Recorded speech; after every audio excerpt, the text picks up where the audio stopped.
안녕하세요. 황현실입니다. 국민의힘 김용태 비대위원장이 오늘 이재명 대통령에게 재판 받을 건지 답하라라고 했다고 합니다. 대통령은 헌법상 형사소추를 받지 않는 불소추 특권이 보장받는 자리죠. 이는 대통령 개인의 특권이 아니라 국정 운영의 연속성과 민주적 안정성을 보장하기 위한 장치입니다. 일개 야당의 대표가 대통령에게 출석 여부를 따지는 건 자칫 정치 선동이 될 수 있다는 점. 지금 국민이 원하는 건 명백합니다. 계엄 사태로 인한 위기와 혼란을 빠르게 수습하고 안정을 되찾는 것이겠죠. 대통령 흔들기보다 먼저 헌정 질서를 무너뜨린 내란의 책임부터 돌아봐야 하지 않겠습니까? 법꾸라지, 법기술자, 정치, 검찰, 폭거. 최근 3년간 회자된 이 단어들을 잘 곱씹어 보시기 바랍니다. 헌법을 또다시 정쟁의 도구로 사용하는 정당에게 관용은 없을 겁니다. 6월 8일 끝장 뉴스 시작합니다.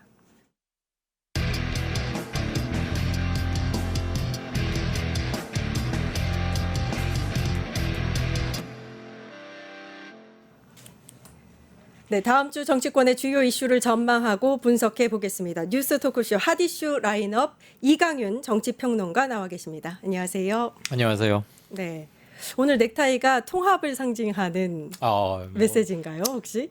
저 정도가 네. 이렇게 한다고 그래서 통합에 얼마나 네. 메시지로 읽힐지 모르겠습니다. 네, 잘 어울리십니다. 고맙습니다. 네, 지금 통합이 네. 아무튼 굉장히 중요한 문제인 건 맞죠. 네, 새 정부에서 사실 통합을 강조하고 있기도 하고요. 그렇죠. 네, 동접자 수가 지금 5,100명 정도를 유지하고 있는데 보통 이강윤 평론가님 나오시면 이렇게 많은 것 같습니다. 에이, 그럴 리는 없을 거예요. 아마 황현실 앵커 네. 보려고 이 프로그램이 워낙 네. 퀄리티가 좋고 하니까 많이들 오셨겠죠. 주말인데 날씨도 참 화창하고 선거도 끝나고 그래서 마음들이 한가지실 텐데 많이들 밖으로 나가실 줄 아는데 그래도 보시는군요. 지금 중요한 이슈들이 많으니까요. 오늘도 예. 잘 부탁드립니다. 고맙습니다. 주제 첫 번째, 오광수 친정개혁 이끌까입니다. 자, 오늘 오전에 정부 수석급 인사가 발표가 됐고요. 정무수석, 홍보소통수석, 민정수석 이렇게 발표됐죠. 어떻게 보셨습니까? 네, 세 사람이죠. 우상호 중앙일보 출신 이규현 그리고 논란이 조금 발표 전부터 조금 논란이 됐던 오광수 전 검사, 현재 변호사 이렇게 세 사람인데 저는 우상호 정무수석은 아주 적임자라고 생각합니다. 정치 경험도 길 뿐더러 대화와 협상에서는 일가를 이룬 현역 정치인 중에 그런 사람이 아닌가 싶고 두루두루 발도 넓고 아시잖아요.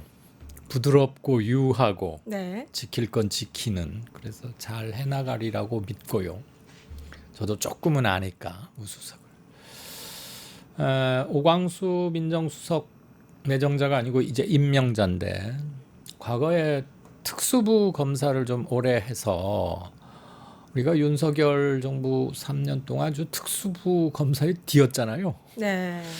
그 안 좋은 기억들이 아직도 생생하니까 일부에서 야 이거 특수부 검사를 중요한 민정수석에 앉히는 거 조금 뭐 하느냐라는 우려나 문제 제기들이 많이 나온 건 아실 텐데 저는 대통령이 인선 과정에서 지금 제기되고 있는 우려나 문제 제기 정도는 충분히 고려와 검토를 하지 않았을까.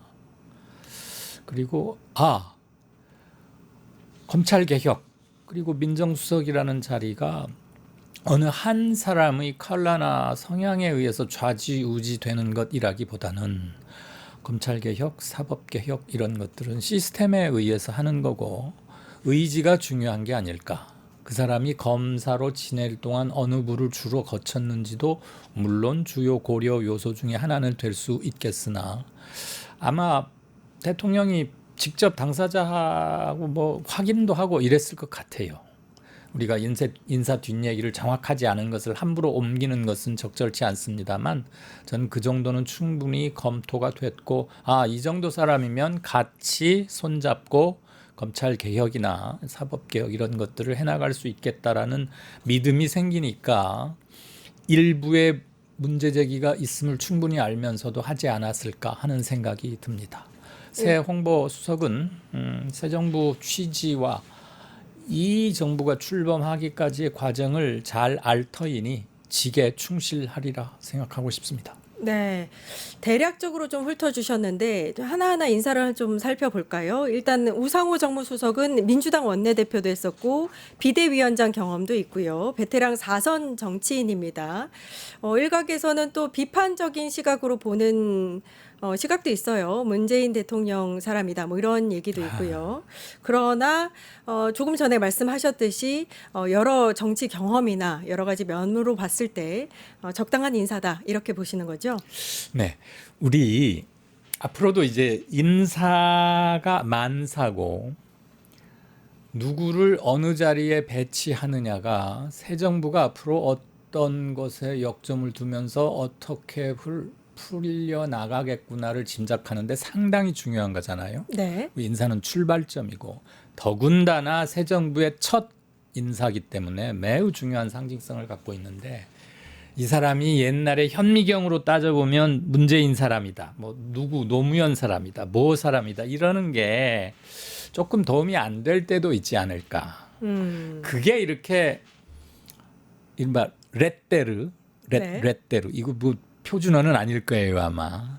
이맛박에 뭐 레떼르 효과처럼 딱 붙이고 다니는 건 아니고 사람이 가용성, 변화의 여지도 있는 것이고 물론 뭐 출신으로 따지면 문재인 정부 때 중요한 얘기를 했고 뭘 했으니까 그렇게 보는 분도 계시리라고 생각은 하는데 그걸 제가 뭐 핏대 세워서 논쟁하고 싶은 생각은 없지만 큰 틀에서 개혁과 민주에 대한 생각을 같이 한다면 저는 공약수 많은 쪽에 주안점을 두는 게 좀 더 좋지 않을까 이런 생각은 합니다. 네, 대통령실에서는 대통령과 가교 역할을 국회의 가교 역할을 충분히 잘 할 것으로 기대한다 이렇게 이야기를 했고요.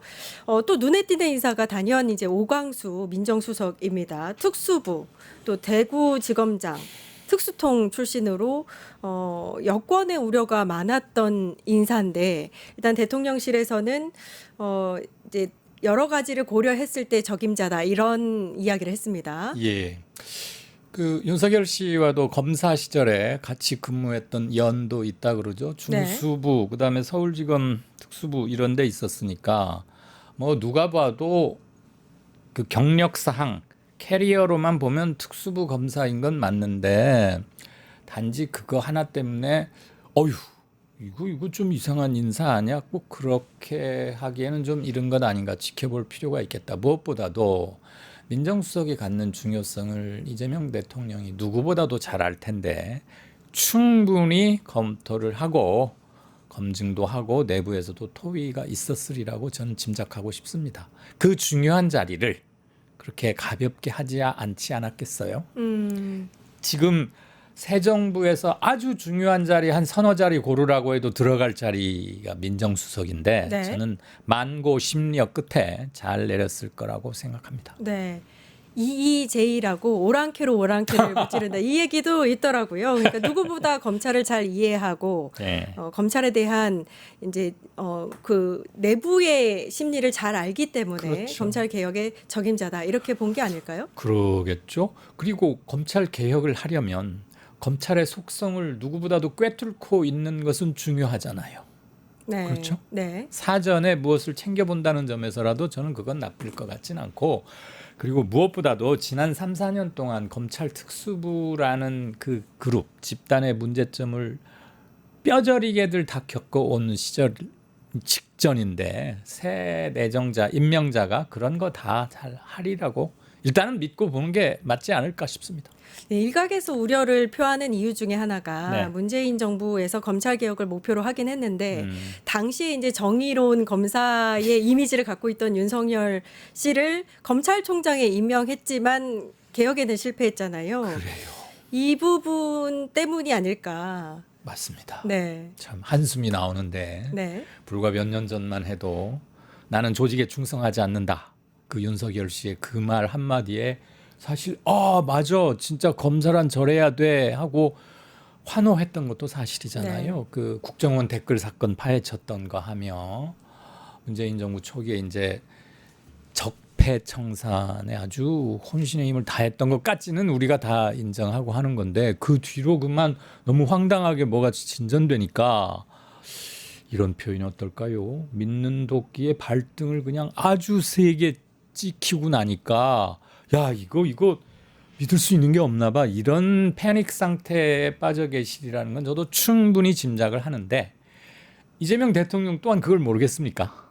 누구보다도 많이 몸으로 겪기도 했는데 그래서 한 사람 때문에 만약에 이재명 정부에서 지금 우려하는 바대로 오광수 민정수석이 한 사람이 들어와가지고 검찰 개혁이 망가지고 새 정부에 개혁하려는 게 이상해지고 다시 검찰 특수통으로 그 정도야 아니겠죠. 예. 네. 민주당의 이현주 최고 같은 경우에는 민정수석이 내부 생리를 모르면 개혁이 힘들다 이렇게 힘을 싣는 발언을 했지만 혁신당에서는 네. 박은정 의원 같은 경우에 검찰들이 환호할 인사다 이렇게 좀 비판의 시각을 보였습니다. 예, 저도 뉴스 봤는데 조국 혁신당에 특히 또 검찰과 척지거나 검찰로 있을 때 굉장히 많은 핍박을 받았거나 하는 분들이 조금 더 많이 모여 있잖아요. 네. 우선 지금은 영어의 몸 감옥에 가 있지만 그 당대표인 조국을 비롯해서 박은정 뭐 차규근 등등등 검찰 출신들이 많고 그분들의 정서를 우리가 이해는 할 수 있어요.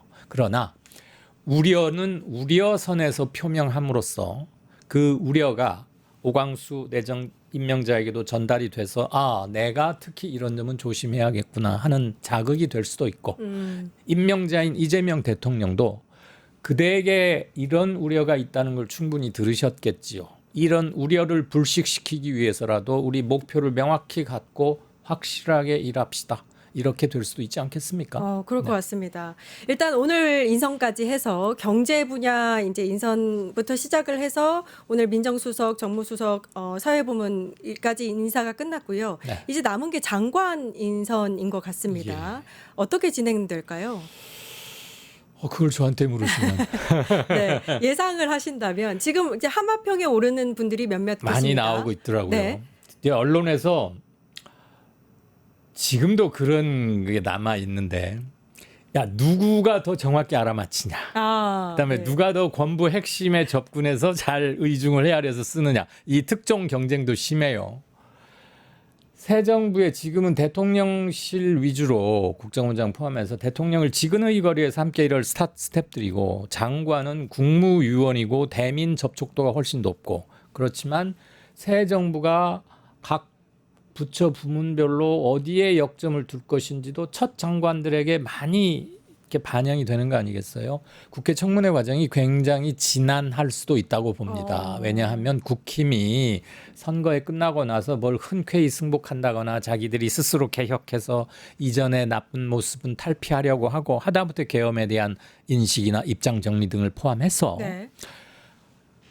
항상 나오는 얘기입니다만 정권 교체기에 협조할 건 협조하고 건강한 비판을 하고 그게 토론으로 이어지고 그게 민주주의의 기본인데 현재 국힘의 정신 상태나 자세나 주요 당직을 맡고 있는 사람들 입에서 나오는 얘기들을 보면 되게 좀 실망스러워요. 아직도 잘 상황 인식을 잘 못하고 있구나. 아직도 탄핵을 찬성하라냐 마느냐 가지고 그걸 당론으로 한 해 만에 그러고 있으니 이게 뭐라고 해야 돼요? AI 시대에 무슨 구석기 얘기 듣고 있는 것 같기도 하고 이번 선거에서 명확히 드러났잖아요. 계엄과 내란에 대한 국민들이 심판을 똑똑히 보고 나서도 그걸 당론으로 할지 말지 가지고 뭐 이견이 있다며요. 그럼 이럴 때 무슨 속담이 있는데 갑자기 생각이 안 나네요. 네네. 그거 한마디 하면 딱 좋겠구만. 아무튼 너무 정신이 없. 네. 너무 옛날에 사로잡혀 있고 한심한 얘기를 하고 있죠. 기차가 언제 떠났는데 아직도 지금 그래서 국회 청문회 과정에서 온갖 흠잡기 뭐 검증과 공격은 좀 다르죠. 그렇죠. 그렇죠? 네. 어떻게든 발목 한번 잡아보겠다. 창피 한번 주워보겠다. 그래 너희들 이제 여당 됐어? 오 당해봐. 우리도 꼭 이렇게 하기로 들면 그건 청문회 검증이 아니라 물매기기, 연매기기, 발목 잡기, 같이 죽기 뭐 일테면 그런 거 아니겠어요? 네.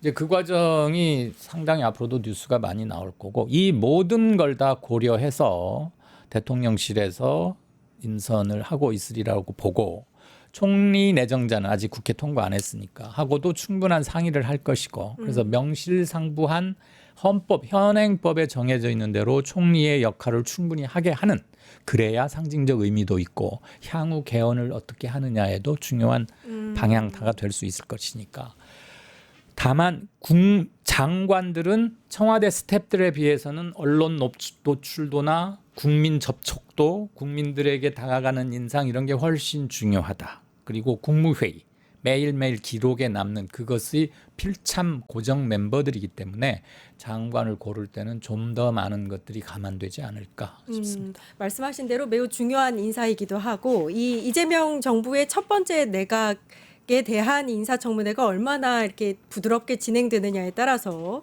국정 운영의 동력도 좀 확보할 수 있지 않을까 이런 생각이 듭니다. 장관 후보자 중에서 행안부 장관 후보자 김경수 전 지사가 거론되고 있는데 저도 아주 참 참신하게 네. 들었어요. 어떻게 보세요? 일단 참 좋습니다. 제 첫 반응, 뭐 저 따위의 첫 반응이 뭐가 중요하겠습니까마는 김경수라는 이름이 갖고 있는 여러 가지의 정치적 의미 그리고 지난 대선 민주당 경선 과정에서는 같이 경합도 했었고 누가 보아도 노무현 대통령의 마지막 비서관이자 문재인 전 대통령도 상당한 애착을 갖고 있고 그래서 저는 노무현, 문재인, 이재명 정부 이렇게 세 군데 다 조금씩 걸려 있는 사람이니까 그리고 향후 대권 주자로도 거론되기에 별 부족함이 없는 사람이기도 하고 그다음에 본인이 경남도지사를 올해는 못했습니다만 지방자치 이런 거에 대한 분명한 생각도 있을 것이고 행자부는 또 그 업무와도 그렇죠. 밀접하니까 플러스 새 정부 출범할 때 집으로 말하면 대들보, 목수, 주요 썩갈에 기둥 짓는 거에 행자부는 굉장히 중요한 역할을 해야 해요. 그리고 내년에 정확히 1년 후에 선거 있죠. 지자체 선거. 그 2년 후에는 또 선거가 큰 선거가 있고 뭐 김 장관 내정자가 언제까지 할지는 모르겠습니다만은 여러모로 행안부는 아주 중요한 포스트인데 저는 아주 적임자가 됐다. 그리고 당내를 통합하는 하나의 메시지도 있는 것 같고 향후 대권 예비 주자로서의 무슨 정치적 중량감이나 능력 같은 것도 쌓을 수도 있고 테스트할 수도 있고 비근한 예로 윤석열 정부가 망가지기 시작한 첫 번째가 저는 이태원 참사라고 봅니다. 그때 행안부 장관이 여러분도 잘 아시는 이상민 씨였어요. 내란 혐의로도 수사도 받고 있는데 판사 출신이기도 하고 세월호 데자뷰를 우리 느꼈잖아요. 너무 한탄스럽고 이태원 참사 유족들이 슬픔을 말하는 것도 눈치를 보아가면서 했어야 됐어요. 그리고 이태원 참사로 누구 하나 명백히 책임지는 걸 본 적도 없고 아직도 이게 지금 뭐가 되고 있는지 사실 잘 모르는 것도 있고 그러면서 행안부 장관 얼마나 중요한 자리라는 걸 우리 절감했는데 이제는 달라진 자리를 바로 실감할 수 있는 임명자가 아닌가 김경수 내정자가 네. 그런 생각을 저는 개인적으로 합니다. 아직 발표는 되지 아니지만. 않고 하마평에 있지만 매우 긍정적으로 분석을 하고 계십니다. 주제 두 번째로 넘어가겠습니다. 3제 특검법 다음 주 공포입니다. 다음 주 화요일에 국무회의가 있고 여기서 3대 특검법이 의결될 것으로 전망이 됩니다. 네.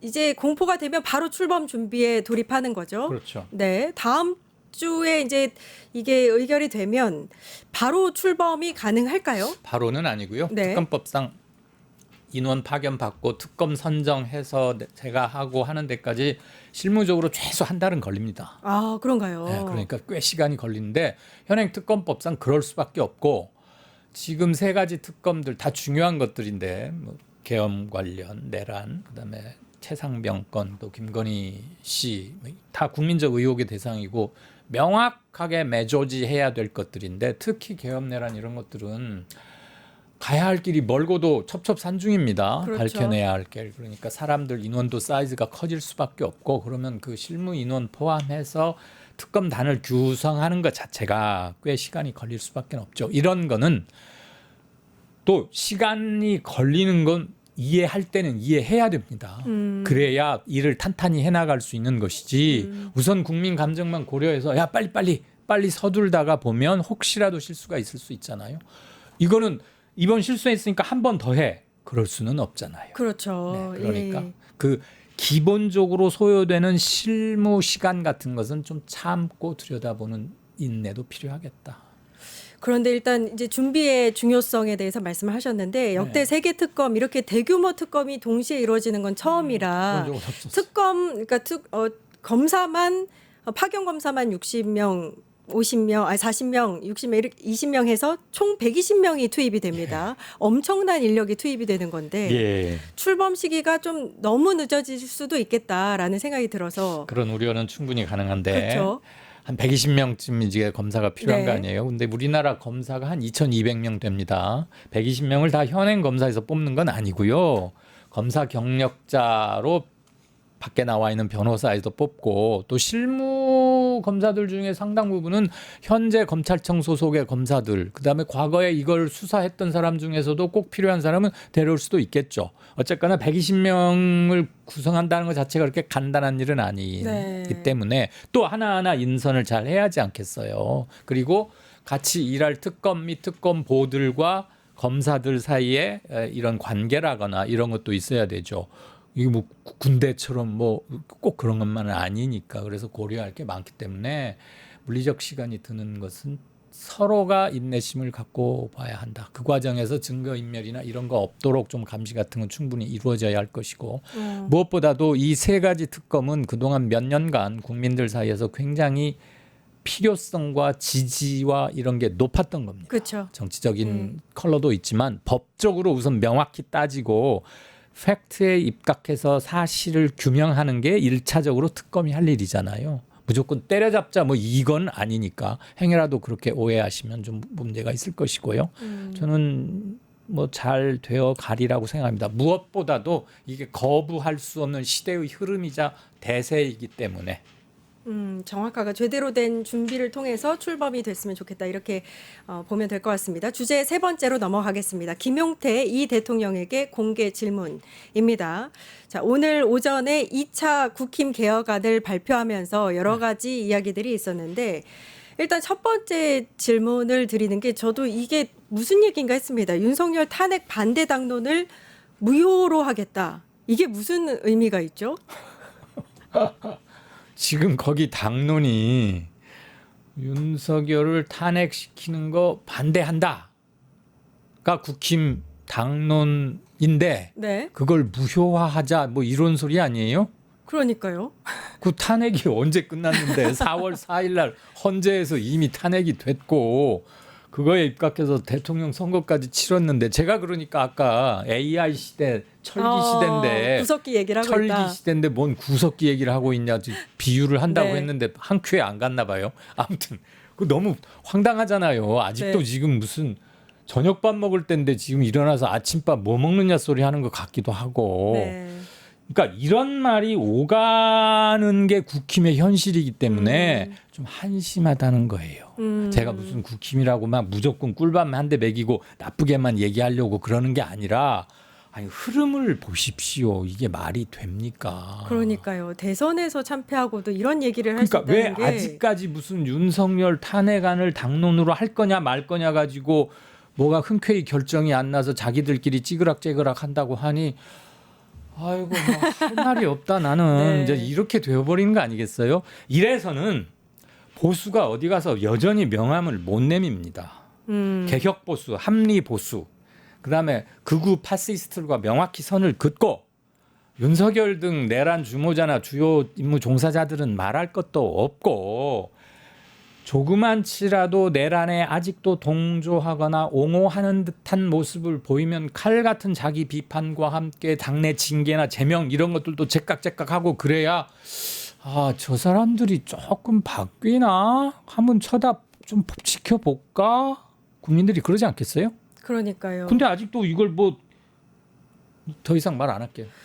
지금 이제 자료 화면에 나왔었는데 김용태 비대위원장 그 뒤편에 책임 반성 변화라고 써 있었는데 그러니까 말로만 전혀- 그러지 말고 네, 그에 맞지 않는 말로만 그러지 말고요. 가장 상징적인 게 윤석열 씨 출당도 못 시켰잖아요. 제명도 못 시켰잖아요.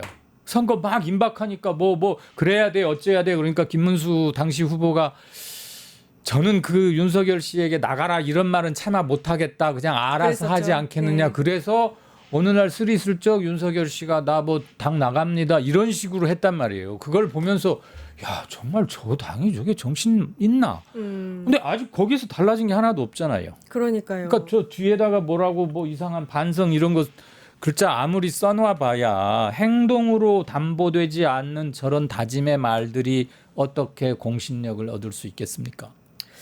또 한 가지가 이재명 대통령에게 공개 질문을 했는데 네. 공직선거법 위반 혐의 재판, 대북 송금 재판 받아야 한다 이런 얘기를 했습니다. 뭔가 의도가 있을 것 같아요. 어떤 의도로 물어봤을까요? 아까도 저 오프닝에서도 이거 언급하셨던데 정치 공세이기도 하고요. 그 사법부 특히 대법원 관련한 법령 개정 및 제정 이런 것들은 좀 속도 조절을 하자고 대통령도 의사 표명을 했잖아요. 네. 저는 길게 보아서 그리고 넓게 보아서 그것은 조금 잘하는 게 더 많다. 그건 좀 좋은 것 같다는 생각을 해요. 한 맺힌 지지자들만 생각할 게 아니고 이제는 통합을 향해 나아가는 모두의 대통령이라면 행여라도 평지풍파를 일으키거나 이상한 정치 공격의 빌미가 될 수도 있는 것들에 대해서는 조금 속도 조절을 한다거나 국회의 논의 과정도 한번 거치게 하고 이런 점은 좋아 보이고, 그렇지만 현직 대통령에게 어느 지켜야 하는 선, 그걸 훌쩍 넘어버리는 공격성 이런 것들은 좀 옥석을 구분해서 네. 선을 그어서 받아들일 건 받아들이고, 그건 아니다 싶은 것은 단호하게 입장을 밝히고 원칙을 지켜나가는 그 볼륨 조절이 굉장히 중요하지 않겠어요? 저는 이재명 대통령이 그런 쪽에서 아주 합리적이고 잘, 그다음에 결국은 통합으로 가야 한다고 본인도 여러 차례 말을 했기 때문에 이제는 좀 넓고 깊은 차원에서 정치적 결정을 해 나가리라고 생각합니다. 윤석열 씨는 전혀 그런 게 없었잖아요. 그렇죠. 여당이지만 여당이라고 인정도 안 하고 꿀밥만 먹이기 쉽고 야당은 아예 쳐다도 안 받고, 그럼 당하고라도 상의해야 되는데 그것도 안 했어요. 네. 그냥 관저에서 사람 불려다가 밥 먹고 술 마시다가 야 이거 이렇게 해. 제 추측인데 그렇게는 안 할 거 아닙니까? 그래서 이 점은 정치적으로 민감한 사안은 대통령실에서 잘 방향과 속도, 볼륨 게이지를 잘 조절해 나가리라고 봅니다. 중요한 말씀 해주신 것 같습니다. 김용태 비대위원장이 민주당에게 네. 방탄 3법이라면서 방탄 프레임 씌우는 발언도 했습니다. 네. 형사소송법, 공직선거법, 법원조직법에 대한 이야기죠. 네. 약간 민주당도 속도 조절에 나선 것 같긴 한데 네. 여기에 대해서는 어떻게 보세요? 조금 전에 말씀드린 거하고 네. 일부분 겹치는데 필요한 속도 조절은 아마 할 것이고, 당에서도 의견을 내리라고 보고, 우상호 정무수석이 어떻게 하는 게 현명하겠다, 합리적이겠다, 이 차원에서 보이지 않는 막후 소통도 잘 하리라고 보고요. 김용태 직함이 뭐죠? 비대위원장입니다. 김용태 비대위원장한테 제가 한 말씀 드리고 네. 싶어요. 우선 너나 잘하십시오. 당내 네, 꼭 좀 봤으면 좋겠습니다. 당내에 이상한 소리 안 나오게 몸가짐부터 바로 하고, 우리는 이렇게 하겠다고 딱 단정하게 분명히 밝히고 뭘 해야지. 그런 건 흐지부지 아직도 뭐 윤을 탄핵해야 되느냐 마느냐 이런 얘기하면서 한편으로는 이런 말하는 것이 얼마나 다가갈 수 있겠어요? 너나 잘 하시리라고 봅니다. 네, 김용태 비대위원장뿐만이 아니라 국힘이 좀 이 이야기를 잘 들었으면 좋겠습니다. 자신부터 돌아보길 바랍니다. 핫이슈 라인업 이강윤 정치평론가와 함께했습니다. 감사합니다. 고맙습니다. 네, 이어서 정치인생톡 바로 찾아뵙겠습니다. 유튜브 구독하고 실시간 채팅과 댓글을 남기시면 매일매일 7,000TTCO를 드립니다. 참여 방법은 통통물 어플을 다운로드하고 회원가입과 로그인을 해주세요. 마이페이지에서 나의 회원 고유 번호를 복사해주세요. 유튜브 구독 후 실시간 채팅이나 댓글창에 고유 번호를 한 번만 입력하면 준비 끝! 지금 유튜브 채팅과 댓글 쓰기 참여하고 7,000TTCO 받아가세요. 이제부터 다시 시작입니다. 지난 5월 9일 광장 대선 시민연대와 그리고 제 원내 정당들 그리고 민주당은 내란 정식과 더불어서 우리가 그동안 열망했던 사회 대개혁을 함께 밀고 가겠다 이야기했습니다. 우리가 그동안 미뤄왔던 사회적 과제들이 우리 삶을 바꾸는 시대를 열어갈 것입니다. 여의도 문턱에서 멈추는 그런 정치가 아니라 우리 광장의 열망을 정치 안에 투영시켜서 현장에서 국민들의 삶 속에서 일터에서 새롭게 꽃피는 민주주의를 만들어갈 수 있다고 저는 확신하고 있습니다. 민주당 이제 용기를 가져야 됩니다. 누적돼 있던 과거를 다음이 아니라 지금부터 여기부터 실현하기 위해서 함께 노력해야 될 것입니다. 바로 경제 회복이 안 되고 민생의 어려움이 풀리지 않으면은 사회 대개혁의 문제를 뒤로 미루는 것처럼 잘못 생각할 수 있습니다. 그런데 저는 확신합니다. 개혁이 이루어져야지 경제를 살릴 수 있다. 이것들은 하나하나 우선순위가 있는 것이 아니라 함께 이루어야 될 과제들이다. 그래서 지금 도공에 있는 우리 노동자들이 땅에 다시 내려오고 우리 서민들의 삶이 다시 펴고 우리 시민들의 지갑이 열려서 우리 중소상인들과 우리 소상공인들도 함께 살아갈 수 있어야 됩니다. 더 공정하고 더 평화로운 대한민국 이제 함께 만들어 갑시다. 네, 정치권의 주요 이슈를 생생하게 분석해 보겠습니다. 정치인생톡 한창민 사회민주당 대표님 나와 계십니다. 안녕하세요. 네, 안녕하십니까. 한창민입니다. 네, 반갑습니다. 지금 저희 뉴스토마토 끝장뉴스 동접자가 거의 10,000명을 넘어서고 있는데 그래요? 정치 분야 유튜브에서는 1위라고 합니다. 예. 정말 많은 분들이 함께하고 계시니까 네, 그럼 좀 더 네. 충실하게 말씀을 잘 드려야 원래 될 것 잘 같습니다. 해주시니까 네, 다양한 주제들 또 이야기 나눠보도록 하겠습니다. 자, 주제 첫 번째 새 정부 지원해 개혁 견인입니다. 이번 대선에서 대표님께서 민주당 선대위 공동 선대위원장으로 선거 운동에 함께하셨었죠. 네, 중앙 선대위 진짜 대한민국 선대위 공동 선대위원장으로 하고 주요한 불정당 타파위원회를 전담해서 했습니다. 네, 대통령 당선이 되면서 소회가 남다르셨을 것 같습니다. 예, 사실은 지난 윤석열 정권 3년의 그 암울함 여기에다가 12월 3일 내란 사태 이후에 그 어려움들이 너무 많았기 때문에 어떤 방식이든지 이 단계를 끊어야 된다는 생각 때문에 좀 굉장히 절박한 마음이었고요.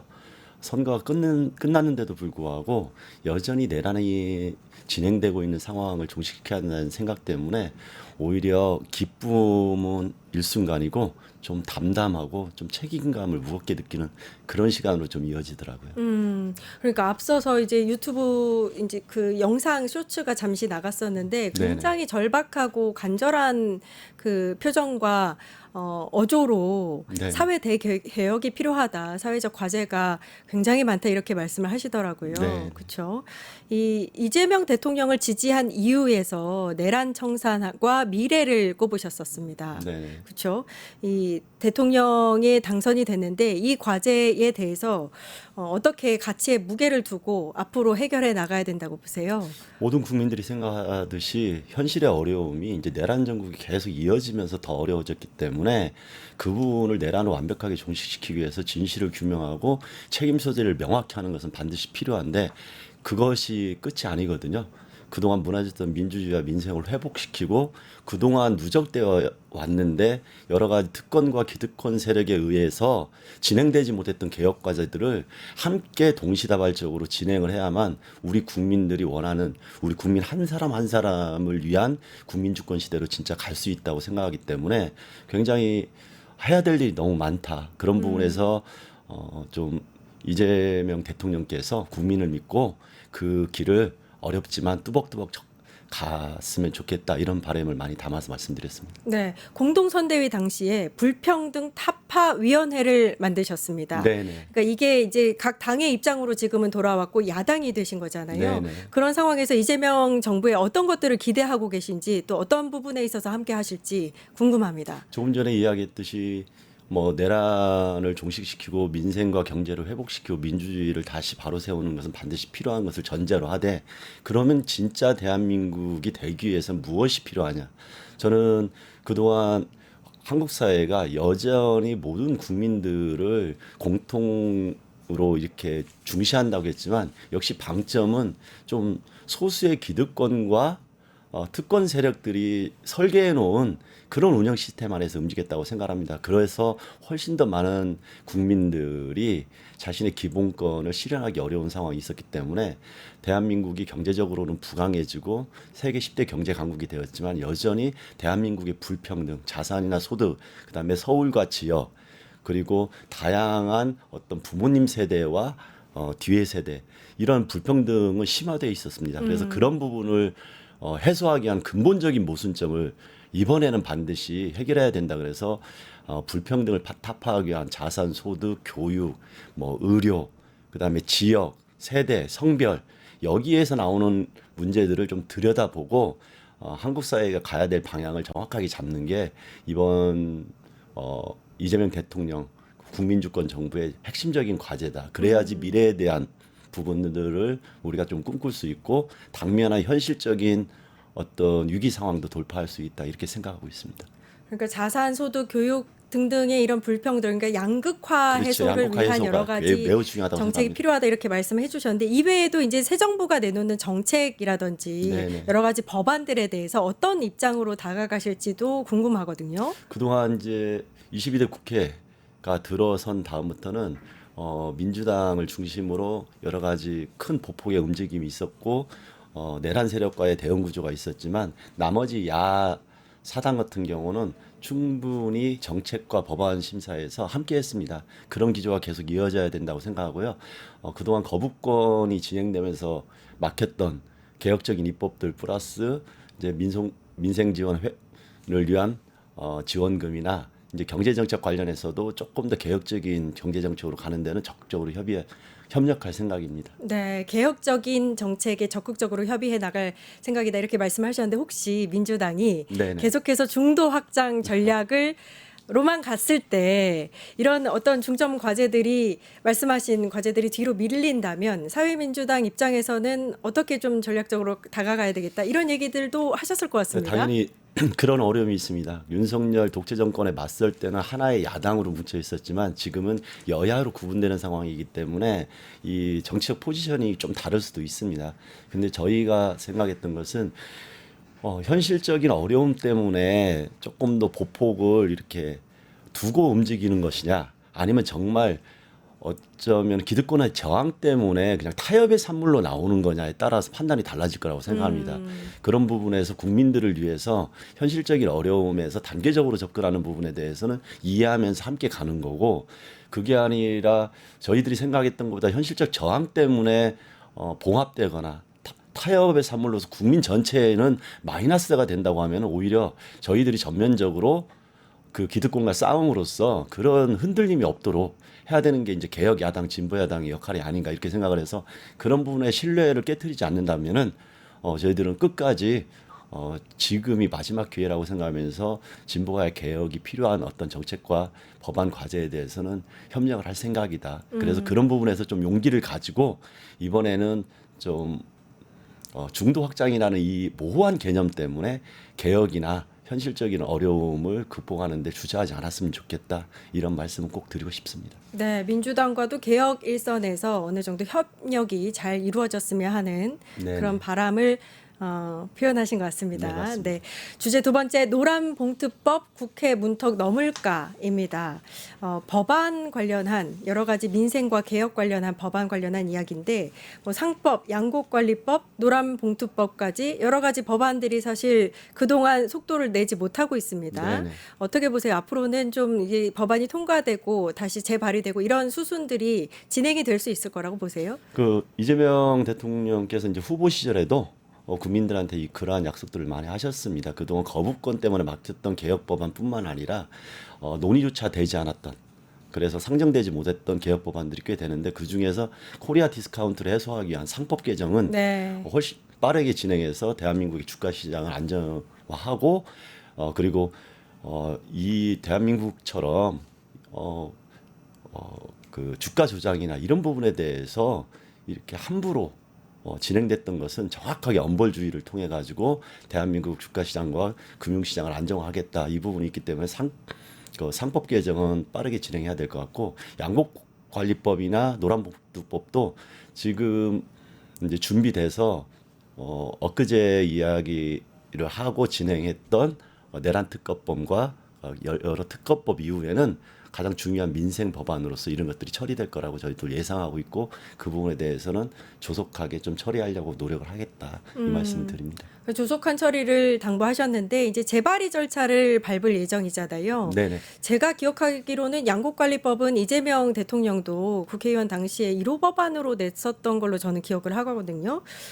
아주 중요한 법안 중에 하나인데 일단 국민의힘은 자유시장 경제에 반하는 것이다 해서 반대하고 있습니다. 네, 말도 안 되는 얘기고요. 이것은 국가의 농업 정책과 그다음에 안정적인 수국 관리를 위한 당연한 국가의 정책적인 기조인데 그런 식으로 해서 이게 시장 자유경제 위반이라고 하면은 기업에 대해서 지원하는 것도 다 시장 자유경제 위반입니다. 어떻게 기업이 위기에 있어가지고 국가에서 재정 투입을 하거나 이렇게 할 때는 그것은 당연한 미래에 대한 투자 그다음에 당연한 걸로 얘기하는데 농민과 어민들이 지금의 여러 가지 변화되는 상황에서 어려움을 겪고 있는 것에 대해서 국가에서 정책적인 지원을 하고 그 부분에 대해서 보완하고 제도를 설계하는 것을 시장 경제의 위반이다.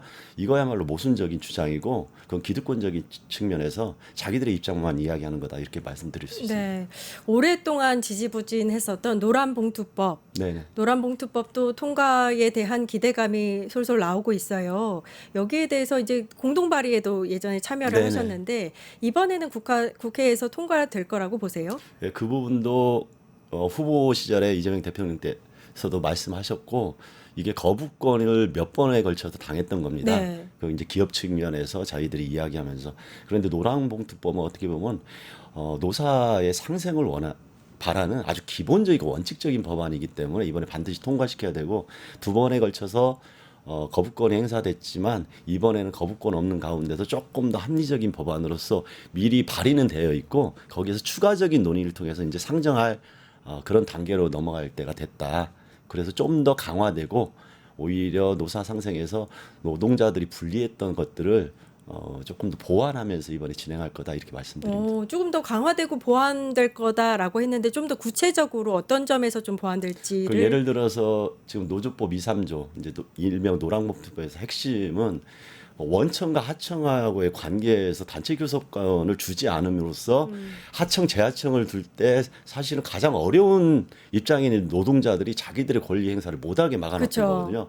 그리고 실질적으로는 원청과 대기업들이 그것을 회피하는 수단으로 악용했는데 이 부분에 대해서는 직접적인 계약 당사자가 아니다 하더라도 실제로 그러한 영향력을 행사하는 것에 대해서는 폭넓게 규정을 함으로써 원청의 책임을 조금 더 강화하고 이게 하청에서 떠넘겨 가지고 자기들의 책임에서 빠져나가려고 하는 것을 좀 더 막는 이런 내용들이 좀 더 보완이 됐고 그리고 이제 하나는 손해배상 청구할 때 굳이 이야기하면 손배 가압류를 너무 가혹하게 해서 쟁의 자체를 막으려고 하고 쟁의가 일어났을 경우에 그 책임을 모든 걸 노동자한테 떠넘겼던 것을 노사가 같이 공동부담, 책임에 따라서 부담하게 했던 부분에서 이번에는 조금 더 강화해서 그 책임에 대한 청구권도 행사할 수 있도록 하나를 더 넣었습니다. 그래서 힘의 논리에 따라 가지고 노동자들이 굉장히 어려움을 겪었던 이런 부분들을 조금 완화하기 위해서 기존의 거부권 행사됐을 때 법안보다 조금 더 강화된 법안이 이번에 상정될 거다 이렇게 보시면 좋을 것 같습니다. 그렇군요. 사실 노란봉투법 하면 노사 간의 관계, 말씀하신 대로 원청과 하청과의 불합리한 관계들을 좀 다시 이제 합리적으로 바꾸는 맞습니다. 그런 법안이라고 볼 수 있는데 김문수 전 대선 주자였죠. 네네. 김문수 후보는 노란봉투법이 기업 못하게 하는 악법이다. 내지는 청년들이 피해를 본다. 이렇게 이야기를 했습니다. 팩트 체크해 주신다면. 네, 그 말도 안 되는 얘기고요. 그 노란봉투법이 어떤 규정인지도 모르고 하는 얘기고 기업들이 계속 노사관계에서 노동자들이 당연한 권리를 찾는 것이 자기들한테는 불리하기 때문에 프레임으로서 이게 무슨 노조의 분규를 더 일으키는 법안이다 이런 식으로 악마화시켰던 것을 그대로 앵무새처럼 이야기하는 겁니다. 특히나 전 경산위 위원장이고 노동부 장관까지 했던 사람이 그렇게 함부로 이야기한다는 것은 거기에 대한 관점이 굉장히 과거지향적이고 후퇴되어 있는 내용이고 팩트 체크도 제대로 안 됐다. 제가 조금 전에 이야기했듯이 이것은 노측이든 사측이든 헌법적인 기본권에 대해서 그대로 인정을 하게 하고 거기에 대해서 책임이 있는 사람이 그 정도의 책임을 지라. 아주 상식적인 법안인데 그동안은 기울어진 운동장이 됐던 것을 평평한 운동장으로 만드는 법안입니다. 네. 그래서 그건 말도 안 되는 얘기고 이거하고 청년들 관계는 아무 상관이 없습니다. 네. 네, 오히려 이 이야기를 하려고 하면은 청년들의 고용에 대한 이야기를 별도로 논의하면서 좋은 일자리를 만들기 위한 걸로 해야지 이런 부분을 왜 여기에 껴있는지 저는 이해가 안 갈 정도로 그냥 막 던지는 얘기라고 저는 아예 말씀드릴 수 관련도 있습니다. 없는데. 그렇죠. 네. 노사관계하고 청년들 고용하고는 전혀 상관없습니다. 만약에 그런 논리를 억지로 한다고 하면은 노사관계에서 이거 관련법들이 해고를 쉽게 만들어 가지고 노조에서 해고를 막 쉽게 하면은 그 자리가 빈자리가 나면 청년들이 좀 더 들어갈 틈이 생기지 않냐. 이런 정말 위험한 논리를 들이대면은 몰라도 그건 전혀 상관없는 얘기를 끼워넣은 겁니다. 네. 근데 일단 재계에서는 이 노란 봉투법이 소송 남발이라든지 여러 가지 뭐 이제 손해배상 청구라든지 피해를 볼 것이다 이렇게 보는 시각도 있어요. 그 부분에 대해서는 정확하게 말씀드리고 싶어요. 노사관계에서 헌법적이고 법적으로 사측에서 위반을 안 하면 됩니다. 그러면은 아무 문제가 없습니다. 왜 그러냐면 노동삼권은 헌법의 당연한 가치인 거고 그것은 존중돼서 마땅하는데 거기에서 부당한 노동행위를 하지 않으면 되는 것이고요. 노동자들도 그것을 벗어나면 책임을 다 지게 돼 있습니다. 오히려 그것을 책임을 지게 일부러 더 만들었기 때문에 어차피 자기들은 책임을 안 지기 때문에 노사분규가 생기면은 그 노동자 책임으로 다 떠넘길 수 있는 지금까지 잘못된 관행과 법 체계가 있었기 때문에 더 악용돼서 더 극단적인 대립이 있었던 겁니다. 네. 이재명 정부에서 이제 공약으로 또 선거 시절에 내놨던 노동 정책들이 있어요. 네네. 뭐 정년 연장 법제화라든지 주 4.5일제라든지 상병수당, 연차 확대 이런 것들이 있습니다. 뭐 기대되는 점은 어떤 것들이고 좀 더 보완되거나 강화돼야 되는 것들이 있다면 어떤 점들이 있을까요? 지금 말씀하셨던 이제 4.5일제나 정년 연장, 그다음에 상병수당 이런 부분들은 당연히 보완돼야 되고 좋은 정책으로 나아갈 수 있는 거라고 생각합니다. 다만 이제 이 부분에 대해서 오해가 없었으면 좋은 게 정년 연장과 청년들의 고용 문제가 반대되는 거 아니냐 또 이런 식의 논리를 들이대는데 오히려 정년 연장은 단계적으로 하면서 그 국민연금이나 그 정년 이후에 받는 시기가 60세와 65세로 차이가 있습니다. 그것을 좀 보완해 주는 정도 수준이라고 보시면 되고 청년 고용의 문제는 지금 일자리에 관련된 전반적인 정책으로서 따로 보완해야지 이게 정년 연장과 청년 고용이 상치되는 걸로 이렇게 갈라치기 하는 거에 대해서는 우리가 조금 더 조심했으면 좋겠다 이 말씀을 드리고 이거 외에도 사실은 노동 현장이나 우리 서민과 중산층을 위해서 변화될 것들이 많은데 그중에서 하나가 여전히 대한민국은 정규직과 비정규직의 차이가 너무 심각합니다. 그래도 노동 현장만으로 이야기하면은 정규직과 비정규직의 이 차별적인 문제를 해소하는데 조금 더 중점적인 노력이 있었으면 좋겠다. 이 말씀을 꼭 드리고 싶습니다. 중요한 부분인 것 같습니다. 네. 호주 같은 경우에는 정규직이나 비정규직의 차이가 없이 일한 만큼 받는다고 하더라고요. 네, 오히려 비정규직 노동 유연화를 둔 것은 안정성은 주지 못하더라도 임시로 필요할 때 쓰기 때문에 급여 수준이 더 높습니다. 근데 대한민국은 오히려 그걸 악용해서 임시직을 해고도 쉽게 그다음에 비용도 적게 하려고 기업들이 지금 악용하고 있는 거거든요. 그래서 오히려 비정규직 노동 유연화를 넓히려고 하면은 짧은 아르바이트나 단기 노동자들한테는 급여 수준을 더 높여야 됩니다. 그래서 오히려 정규직을 쓸 때 안정성이 있으면서도 조금 더 고용의 유연화를 할 수 있는 이제 합리적인 조정이 되는데 대한민국의 노동시장은 굉장히 왜곡돼 있죠. 그 부분에 대해서도 지난번에 이재명 대통령이 후보 때도 비슷한 얘기를 한 바가 있습니다. 네. 이런 부분들은 오랫동안 당연히 알고 있는 건데 국민들한테 알려지지 않았던 부분이겠죠. 이재명 정부가 서민과 중산층을 위한 노동 정책을 펼칠 수 있도록 네네. 역할을 해주셨으면 좋겠습니다. 주제 세 번째로 넘어가겠습니다. 내란 종식 입법 드라이브입니다. 자, 취임 첫날 오찬에 함께 하셨죠. 오찬 네네. 자리에서 내란 종식을 위해서 협력하겠다 이렇게 네. 말씀하셨습니다. 그러면서 내란 특검법을 비롯한 3대 특검법이 또 통과를 했고요. 이 특검법 통과는 어떻게 보셨어요? 저희가 이번 선거에 가장 국민들의 관심사 그다음에 여기에 대해서 절박했던 것이 내란이 여전히 이어지고 있다는 불안감이었거든요. 그래서 내란 종식을 위해서 그동안 윤석열 정부가 막았었던 내란 관련된 특검법, 그다음에 최상병 특검법, 이 부분은 가장 먼저 처리해야 될 부분이고, 그래서 저희가 임시회를 열어서 가장 먼저 처리한 게 그 부분이고, 거기에 하나 덧붙여서 또 하나 했던 게 검사들이나 그 법원에서 여전히 이 사법부를 통해서 휘둘르려고 했던 것도 막기 위해서 가장 먼저 이제 검사징계법을 함께 통과시켰던 것이기 때문에 이 부분은 다음에 어떤 개혁 입법을 하는 데 있어서 좀 상징적으로 먼저 통과시킨 거다, 이렇게 이해를 해주시면 좋을 것 같습니다. 그런 의미가 있군요. 이 3대 특검법, 그러니까 내란 특검법, 김건희 특검법, 최상병 특검법이 사실은 세 개 모두 이름은 다르지만 내란하고 연관이 있다고도 볼 수 있어요. 네, 맞습니다. 그렇죠. 근데 국힘은 정치 보복이다, 입법 독재다 이렇게 하면서 좀 부정적인 프레임을 씌우려고 하고 있거든요. 정치 보복이 되려고 하면 없는 것들을 만들어 가지고 굳이 이야기하면 먼지털이식으로 해서 다 엮어 가지고 별건으로 상대방을 제거하려고 하는 기존의 검찰들이나 국힘에서 했던 방식이거든요. 저희들은 그렇게 하지 않습니다. 정확하게 이번 내란 상황에서 벌어졌던 일들이 검찰로 인해 가지고 제대로 지지부진 수사가 안 되고 있는 부분들, 그런 부분에 대해서 이제는 특검을 통해 가지고 있는 사실을 그대로 진실을 드러내는 거예요. 정확하게 보면 진상 규명을 위한 특별법이라고 돼 있고, 진상 규명을 했을 때 나왔던 문제가 있다면 거기에 대해서만 책임을 묻는 겁니다, 법적으로. 네네. 그래서 이것은 정치보복과는 전혀 관련 없는 거고요. 당당하면은 아무도 두려워할 내용이 없습니다. 내란 상황에서 관여하지 않았으면은.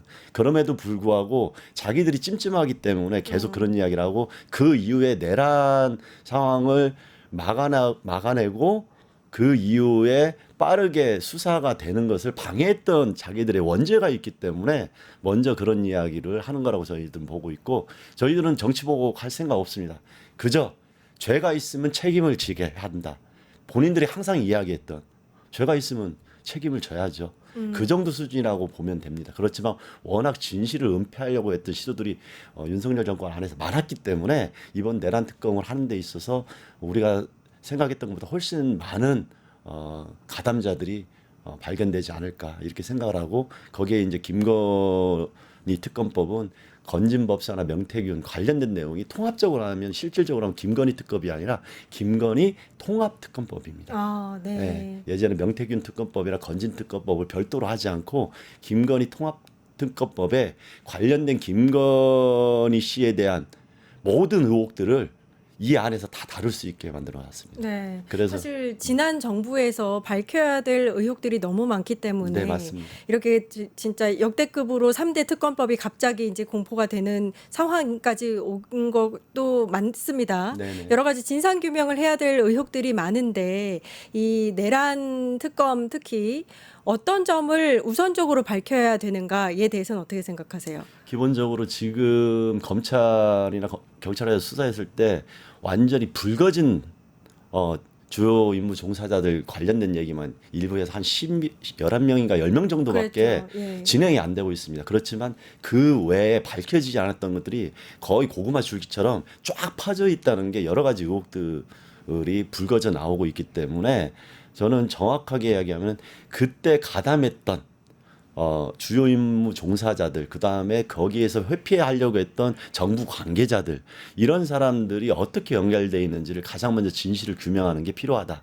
그리고 이것뿐만 아니라 내란뿐만 아니라 외환에 그렇죠. 부분이 있었습니다. 결국은 북을 통해 가지고 이 전쟁의 분위기를 고조시켜 가지고 이번에 내란 행위를 하는 데에 대한 어떤 배경으로서 삼으려고 했던 부분들이 있는데, 이 부분이 아직도 드러나지 않고 있습니다. 북한에 무인기 보내고 실질적으로 포격 사격하고 헬기 띄우고 이런 식으로 해서 위기 조장을 했던 내용이 아직 밝혀지고 있지 않기 때문에 내란에 대한 구체적인 진실 규명과 더불어서 외환죄에 대한 부분까지도 포괄적으로 이번에 진상 규명을 특검에서 해야 된다, 이렇게 생각하고 있습니다.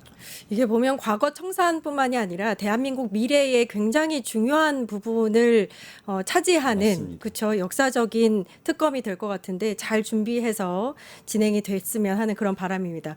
국민의힘은 아직도 당권 가지고 싸움을 하고 있는 것 같습니다. 네네. 이게 친한계 친윤계 갈등이 계속되고 있는데 같은 야당 입장에서 어떻게 보고 계신지. 그들은 지난 선거에서도 사실은 최소한 자기들이 존재할 수 있는 교두보 정도를 만든다고 생각을 해서 그 이후에 당권 투쟁에 좀 더 중심을 두고 움직였던 그런 기류들이 있었거든요. 그게 이제 예상된 결과들이다 이렇게 보고 있고, 오히려 40%를 넘는 결과가 나왔기 때문에 어떤 변화와 혁신보다는 그 다음에 지방선까지 이어가는데 본인들이 권력을 좀 당내 권력을 장악하는 싸움이 더 치열해질 거다 이렇게 보고 있습니다. 그런 부분에서 여전히 반성과 성찰, 부끄러움도 모르는 어떤 정치 집단이다 이렇게 평가할 수밖에 없죠. 사실 제1야당이고 많은 국민들이 정말 그동안 많은 피해를 봤었습니다. 네네. 좀 쇄신이 필요하지 않을까 싶은데 좀 조언을 해주신다면, 충고를 해주신다면. 사실은 충고는 국민들이 지난 3년 동안 너무 많이 했고, 야당들도 저희가 단순하게 정쟁을 하자거나 싸움을 하자는 게 아니라 기본적으로 기본은 가지고 움직이자 이렇게 이야기했는데 그 기본값을 다 버리고 움직였거든요. 그런 부분에서 지금 어떤 조언도 그들에게는 귀에 안 들어올 거다 이렇게 생각을 하고, 다만 국민들이 정확하게 평가하고 국민의힘이 이대로 존재해도 되는가, 오히려 이 국민의힘 내부에서의 이런 권력 암투가 오히려 극우와 보수, 그다음에 조금 더 민주적인 사람들로 좀 분화되는 계기가 되었으면 좋겠다 이런 생각이 드는데, 과연 그들이 그런 용기 있는 생각들, 반성과 성찰들이 있을 수 있는가, 거기에 대해서는 제가 좀 확신하기 어려울 것 같습니다. 다만 딱 하나, 지금까지 국민의힘이 이렇게 국민들을 배반하면서 왔듯이 그들은 여전히 기득권과 특권을 놓지 않으면서 계속 진행될 위험성이 있다. 그럴 때 국민들이 오히려 이 변화를 새로운 정부의 희망으로서 좀 기대를 하면서 그 반사작용으로 자기들의 위기의식을 느껴서 변화할 수 있도록 이렇게 좀 해줘야지, 단순하게 국민의힘에 기대를 하지 않았으면 좋겠다. 이 변화에 대해서 국민들이 힘을 실어줌으로써 이 변화에 뒤떨어지면은 자기들이 소멸한다는 그 위기의식으로 이렇게 3단계로 이렇게 돌아서 그들한테 변화를 촉구하는 이런 방식이었으면 좋겠다, 이런 바람을 갖고 있습니다. 오히려 국민들이 새 정부에 힘을 실어줌으로써. 네네. 알겠습니다. 정치인 생톡 한창민 사회민주당 대표님과 이야기 나눠봤습니다. 감사합니다. 네, 고맙습니다. 네, 저희는 바로 정치하는 언니들로 찾아뵙겠습니다. 유튜브 구독하고 실시간 채팅과 댓글을 남기시면 매일매일 7천 TTCO를 드립니다.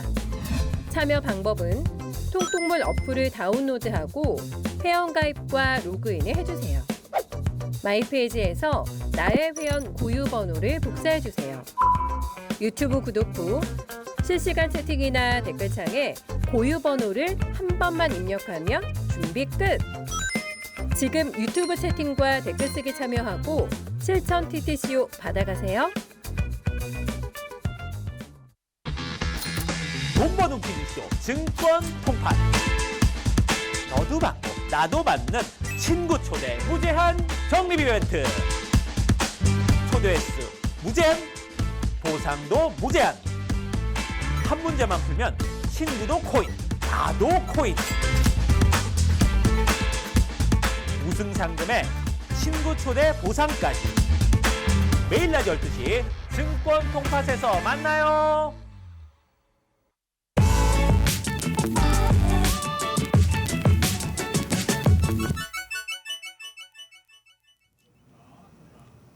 네, 뉴스 토마토가 야심차게 준비한 코너 정치하는 언니들, 전수미 변호사님, 신유진 변호사님 나와 계십니다. 안녕하세요. 네, 안녕하세요. 네. 지난주에 이어서 오늘 뵀는데 네. 뭔가 다른 마음입니다. 많이 다릅니다. 네. 그리고 일단 이제 대선 끝나고 나서 새 정부 들어서 일주일간 있었던 뉴스들이 또 되게 흐뭇한 뉴스들이 많았어요. 그렇죠. 네, 오늘 그 이슈들을 차근차근 짚어보도록 하겠습니다. 첫 번째 이슈, 초고속 지도부 초청 만찬입니다.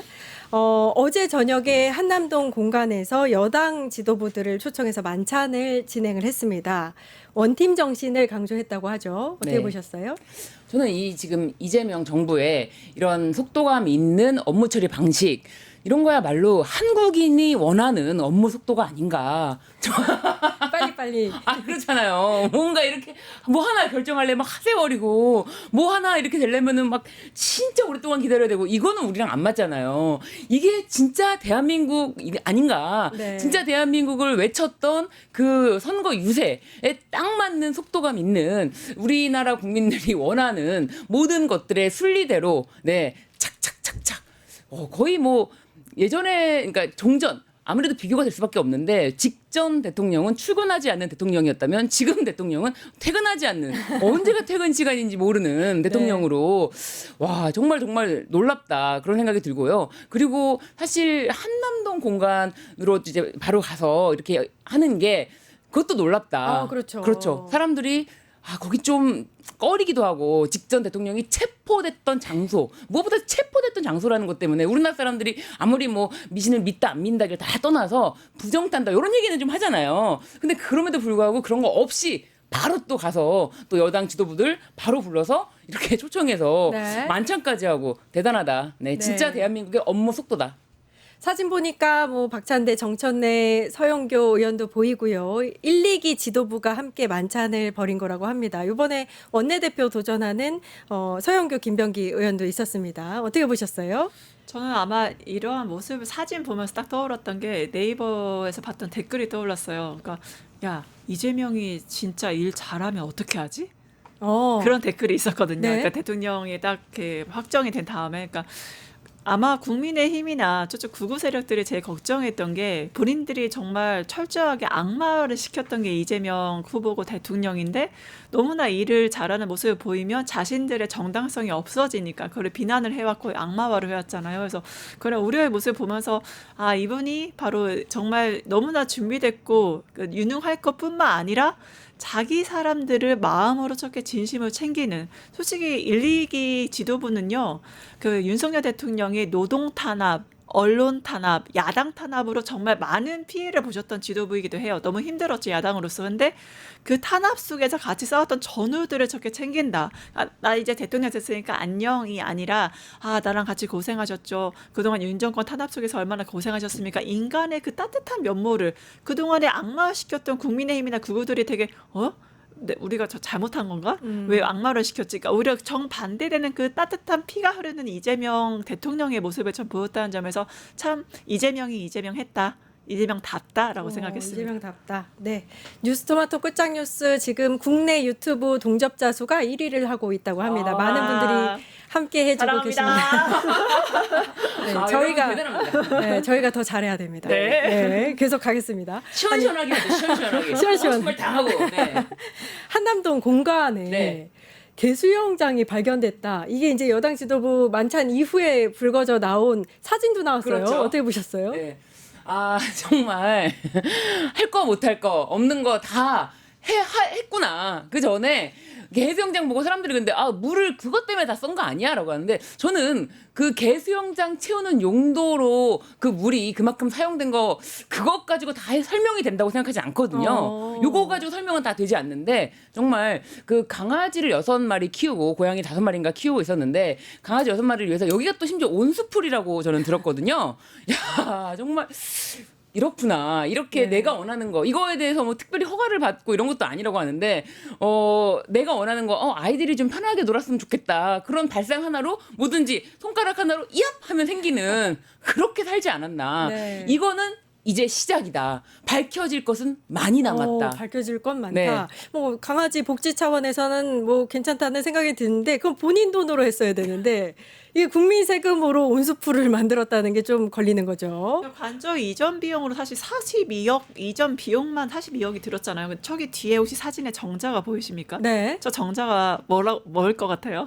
원래 뭘까요? 없었던 거예요. 네. 저게 광주 비엔날레 출품 작품이에요. 근데 광주 비엔날레 출품한 작품, 예술 작품이 저기 안에 있다. 그러니까 거기에 또 개 수영장까지, 온수풀까지. 이게 뭐 반려견이 우리 가족이긴 하지만 이 관저는 공 공적인 공간, 그러니까 사적인 본인 땅에서 뭘 하든 상관없어요. 근데 관저라는 곳은 철저하게 공적인 공간인데 그런 공적인 공간에 광주 비엔날레 작품을 그러니까 아마 뭐 협박을 했든지 뭘 했겠죠. 뭐 기부를 했든지 어떤 형식이 봐야 될 것 같아요. 왜 비엔날레 작품에 저기 정자가 들어가 있는지, 왜 개 수영장을 저렇게 설치를 했는지, 저 안에 비품들은 도대체 저희가 이사할 때 사진을 봤거든요. 그러니까 네. 가구들이 다 실려 있는 사진을 좀 봤었어요 그쵸. 그때. 그러니까 도대체 어디까지 다 가져갔는지에 대해서 철저하게 이제 진상 규명을 할 필요가 있다라고 생각합니다. 그러니까요. 저 관저까지 이상한 점이 한둘이 아닌데 일단 또 윤 정부 당시에 문제됐던 것 중 하나가 당무 개입이잖아요. 네. 이 당 문제에 거침없이 관여를 했다는 건데 이번 지도부 이제 만찬을 보면 현안이나 이런 얘기들을 없었고 또 김병기 서영교 의원한테 둘 다 잘하실 분이다 이렇게 좀 균형 잡힌 시각으로 또 언급을 하셨고 어떻게 보셨어요? 그렇죠. 지금 윤석열 시대에는 그랬잖아요. 찐윤 누가 당권을 잡느냐. 완전 내리꽂는 사람.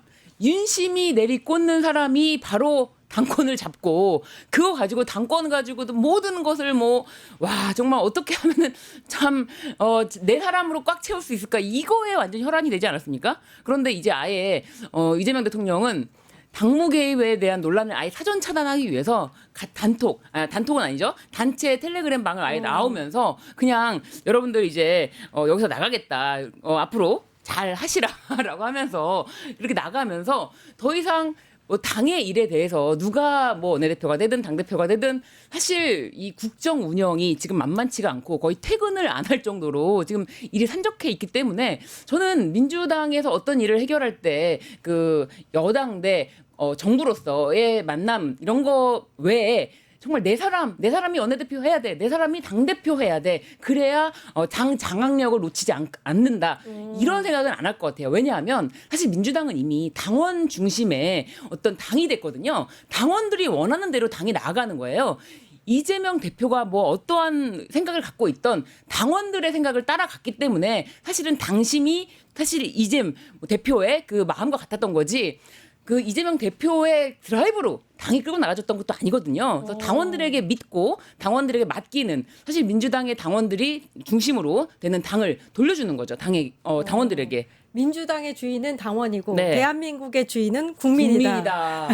네. 그러니까 민주당 의원들이 있는 텔레그램 단톡방에서 나왔다는 거잖아요. 대통령이. 그렇죠? 어떻게 보셨어요? 저는 그거 보면서 2010년도에 방영했던 제빵왕 김탁구라는 드라마가 있었어요. 네. 엄청 핫했잖아요. 그게 생각나는데 왜냐하면 거기에 이제 탁구와 마준이가 나와요. 거기에 필봉 선생님이 뭐라고 말씀하시냐면 탁구는 오직 빵만 보는 것 같아. 근데 마준이는 탁구만 보는 것 같아. 그러니까 마준이란 친구는 그러니까 빵에 대한 열정의 사랑이 아니라 탁구만 이기기 위해서 집중을 하는 거잖아요. 그러니까 결국 이재명 우리 대통령님 딱 하나. 그러니까 탁구가 빵 자체의 제빵사로서 최고의 명장으로서 빵 자체에 집중해서 자신의 역할을 다하는 것 같이 여러분들 1, 2기 지도부를 모아서 여러분들 국민의힘 마준이처럼 오직 탁구만 생각하는 그런 게 아니라 오직 본인만 공격했던 그런 국민의힘이나 그런 게 아니라 오직 국민만 바라보고 가셔라 라는 그런 본질 바로 명장의 본질을 저는 보여준 게 아닌가. 그래서 노회찬 의원님의 그 정치인의 눈에 국민이 가득하지 않으면 국민의 눈에는 피눈물이 난다. 그 말을 아마 마음에 두시고서 오직 국민만 보고 가셔라라는 그런 명언을 하신 게 아닌가. 너무 좋았습니다. 그러게요. 이렇게 이제 여당 지도부하고 만찬을 했으니까 야당 지도부하고도 만찬을 하지 않겠느냐라는 또 관심이 쏠리고 있는 이유 중에 하나가 윤석열 정부 때는 이런 자리가 없었어요. 야당하고는 완전 차단했었잖아요. 곧 하겠죠? 어떻게 보세요? 네, 야당 지도부하고는 이미 비빔밥 회동을 했고요. 근데 이제 1대1 영수회담 요런 차원에서 말씀을 드리자면은 윤석열 당시에는 720일 만에 이재명 당시 대표를 1대1로 만남을 했는데 그 만남도 2시간 좀 넘게 했지만 굉장히 형식적이었잖아요. 네. 근데 저는 이재명 대통령은 그렇게 야당 대표와 1대1로 만남 자체를 원하고 있을 것 같아요. 정말 오히려 원하고 있을 것 같아요.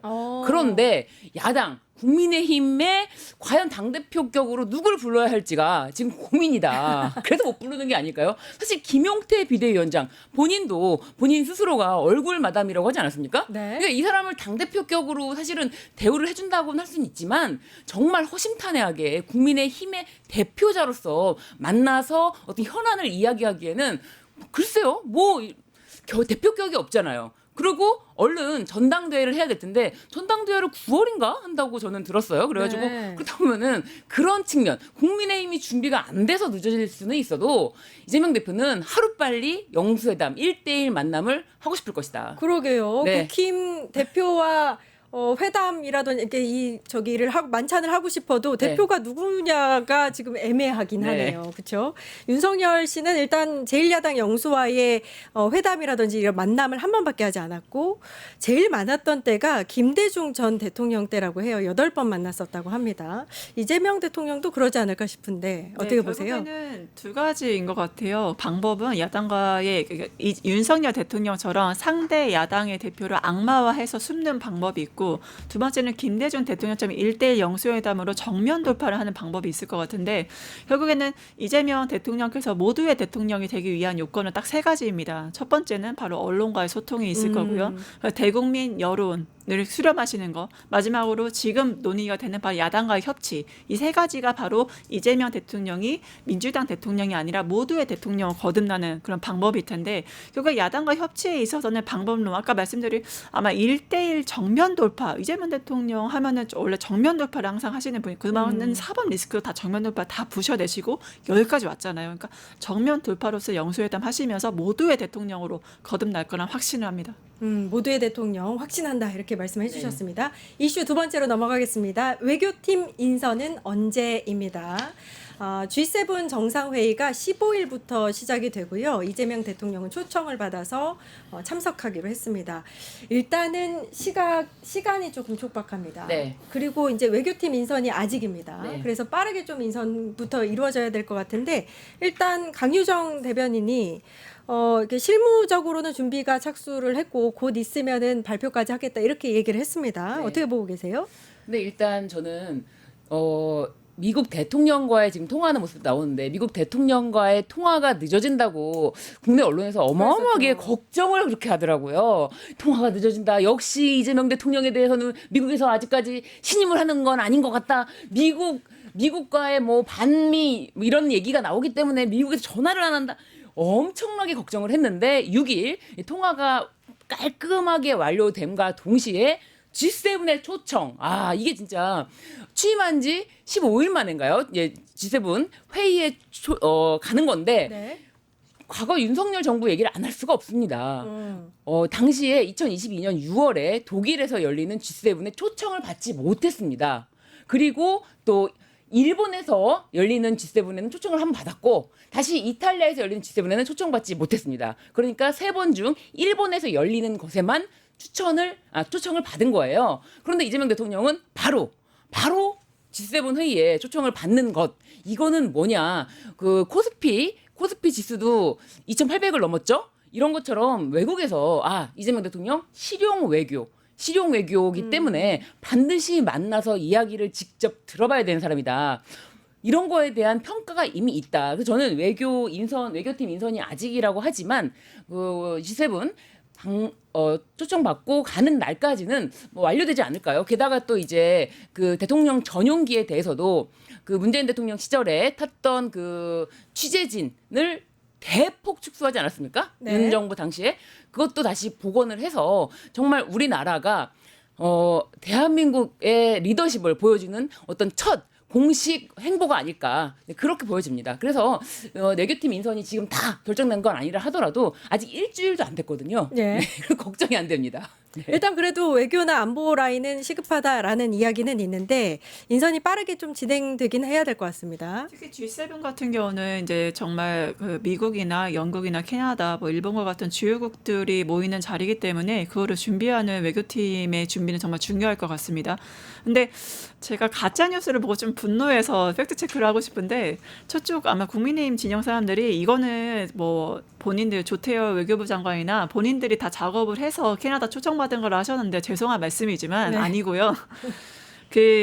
이런 12산 내란이나 계엄 선포되는 이 과정을 보면서 캐나다는 가만히 있었고요. 이재명 대통령께서 대통령을 당선되신 다음에 공식 초청한 겁니다. 그 전에는 캐나다에서 초청 안 했어요.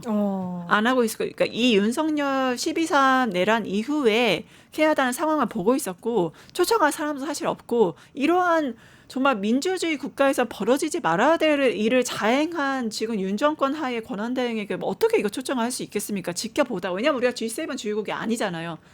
그 의장국인 캐나다가 초청을 해야 올 수 있단 말이에요.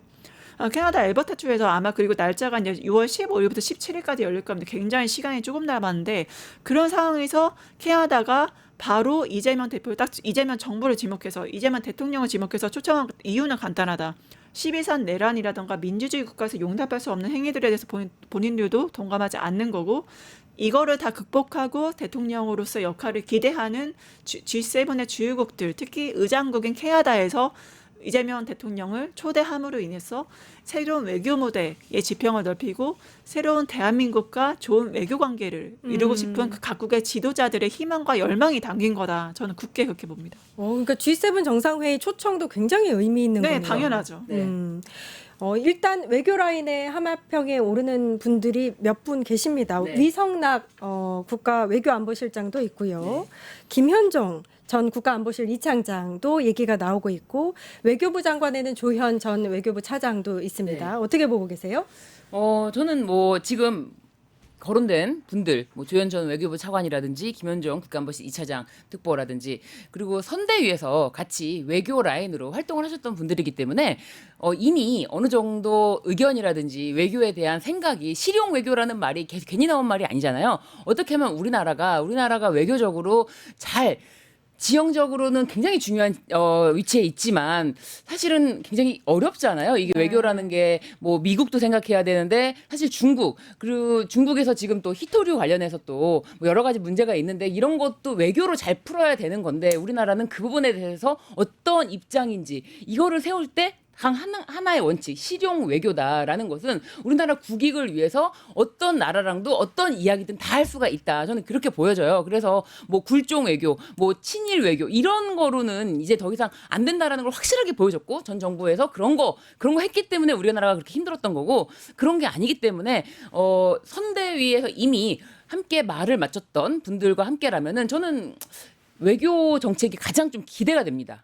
그러세요. 네, 이재명 대통령 시대에 가장 기대가 되는 부분이 외교 부분이고 외교 부분이 좀 펴야 우리나라가 모든 게 좀 더 올라가지 않을까. 네, 어떻게 보면은 우리나라의 국격 K 이니시어티브 이런 것도 다 나오는 게 우리나라는 문화 강국인데 그런 것도 다 외교적으로 관계가 좋아야지만 이런 게 다 널리 문화적으로도 퍼져 나갈 수가 있는 거지 외교적으로 관계가 안 좋으면 모든 걸 다 내리거든요. 네. 아예 뭐 K 문화 자체가 설 곳이 없게 되거든요. 그래서 외교가 우리나라는 가장 중요하다. 그렇게 보여지고 가장 많이 기대가 되는 부분이기도 합니다. 이재명 정부의 외교 분야가 매우 기대가 된다 했는데 사실 지금 조금 어려운 시기이긴 합니다. 강대국 사이에서 우리나라가 좀 끼어 있기도 하고요.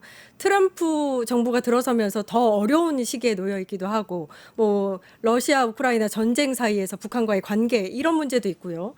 여러 가지 면에서 매우 중요한 시기인 것 같기는 합니다. 어떻게 보세요? 근데 저는 트럼프 대통령하고 이재명 대통령의 공통점이 있습니다. 바로 자국의 이익을 위한 국익 중심의 실용 외교라는 거예요. 그건 트럼프도 마찬가지, 이재명도 마찬가지인데 이 국익 중심의 실용 외교에 대해서 가장 잘 아는 사람이 지난 대선 때부터 20대 대선 때부터 바로 이재명 후보님을 모셨던 위성락 그 전 러시아 대사, 한반도 평화교섭 본부장도 하셨고요. 러시아 대사까지 역임하시면서 정말 완전 그 한반도 문제에 있어서 평화 문제에 있어서 북핵 문제에 있어서 잔뼈가 굵은 정통 외교관입니다.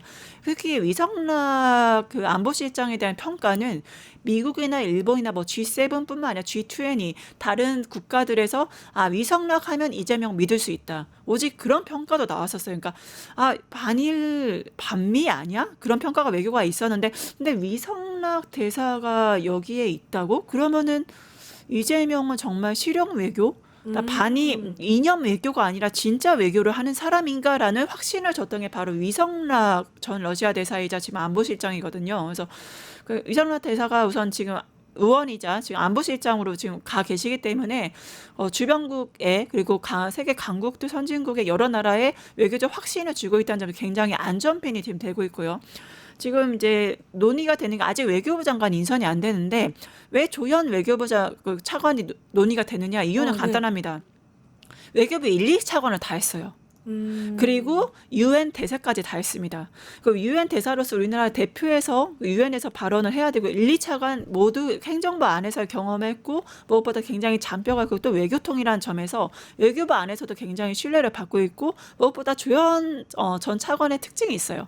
할 말 하는 외교를 해요. 그러니까 뭐 일본과의 관계에 있어서도 뭐 야스쿠니 신사라던가 아니면 과거사 문제에 대해서 문제점을 지적하면서 같이 미래를 얘기하는 좀 할 말하는 강단 있는 외교로서 유명한 사람이에요. 그렇기 때문에 조현 외교부 차관은 이미 실력이 검증된 사람이기 때문에 그래서 외교부 장관으로서 지금 거론이 되고 있는 거고 뭐 김현종 전 차관님은 굉장히 뭐 말할 것도 없죠. 찬주 연설도 하셨었고 통상 문제에 있어서는 정말 잔뼈가 굵으신 분이기 때문에 지금 아마 자리가 외교안보 보좌관 자리도 얘기가 나오고요. 예. 아니면 산자부 장관 얘기도 나와요. 아니면은 이번에 얼마 전에 미국에 또 가셨잖아요. 그래서 백악관 참모들과 대화까지 하셨기 때문에 주미 대사로서도 굉장히 적합적인 인물이다라는 평가가 있어서 여러 자리에서 정말 논의가 되는 게 김현종 차관이기 때문에 어떤 분이 될지는 저희가 좀 지켜봐야 될 것 같습니다. 일단 이재명 정부에서 이 외교 안보 라인의 하마평에 오르는 이 인선들을 봐도 이름들을 봐도 얼마나 이 외교 안보를 중요하게 생각하는가를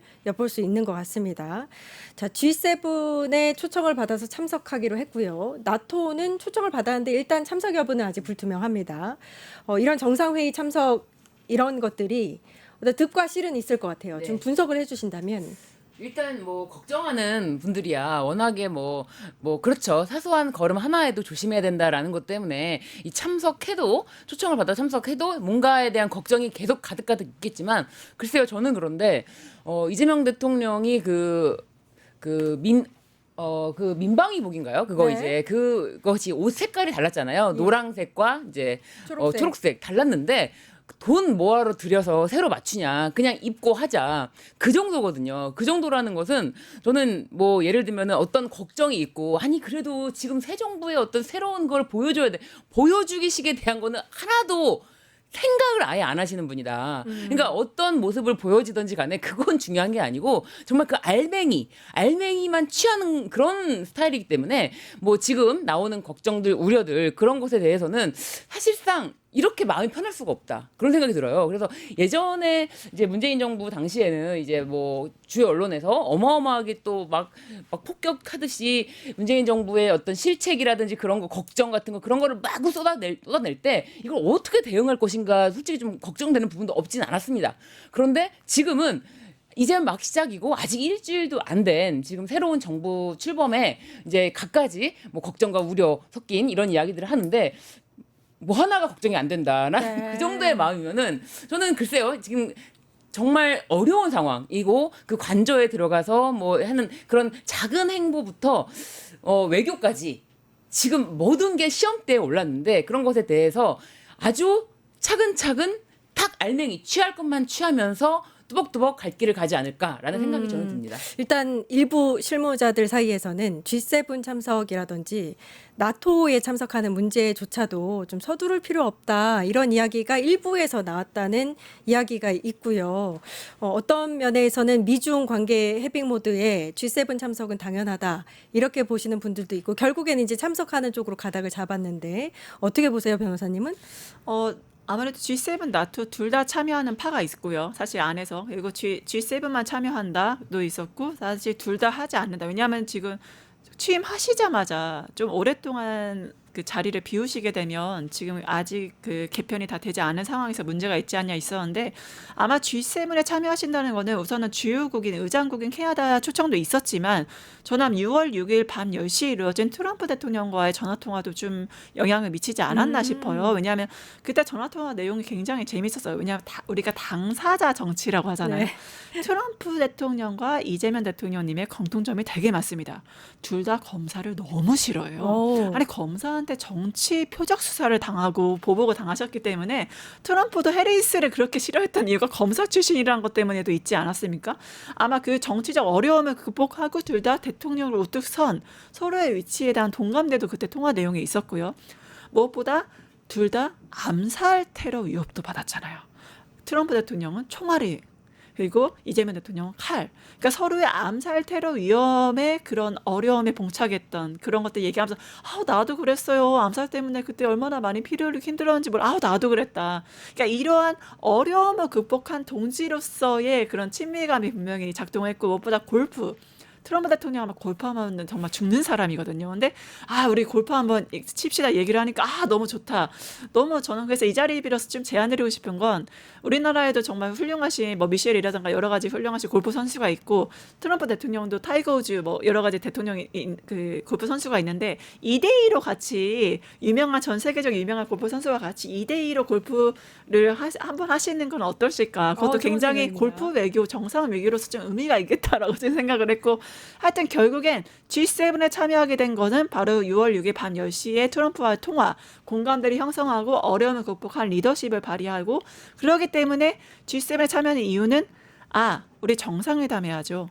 관세 문제 논의해야죠. 바로 정상회담에 대한 일정을 잡기 위한 그런 처음에 직접적인 인사의 자리로서 G7에 참여를 결정하신 게 아닌가. 그래서 세계무대 대비라는 의미도 있고 한미 정상의 그 날짜를 잡는다는 그런 의미도 있기 때문에 G7은 결정을 하신 게 아닌가 싶습니다. 네. 일단 나토 회의는 3주밖에 남지 않았고 일각에서는 아직 이 당면 과제, 이제 그 다자적인 외교 과제에 대해서 어떤 입장을 명확하게 하기에는 좀 시간상 부족하기 때문에 아직 참여에는 이렇게 그 부분 결정에 대해서 빠르게 결정해야 된다라는 거는 아닌 것 같습니다. 좀 더 장고를 거듭할 것 같고요. 앞으로 유엔 총회라든지 여러 가지 국제적인 무대가 많기 때문에 일단 한번 어떻게 선택하는지 지켜보도록 하고요.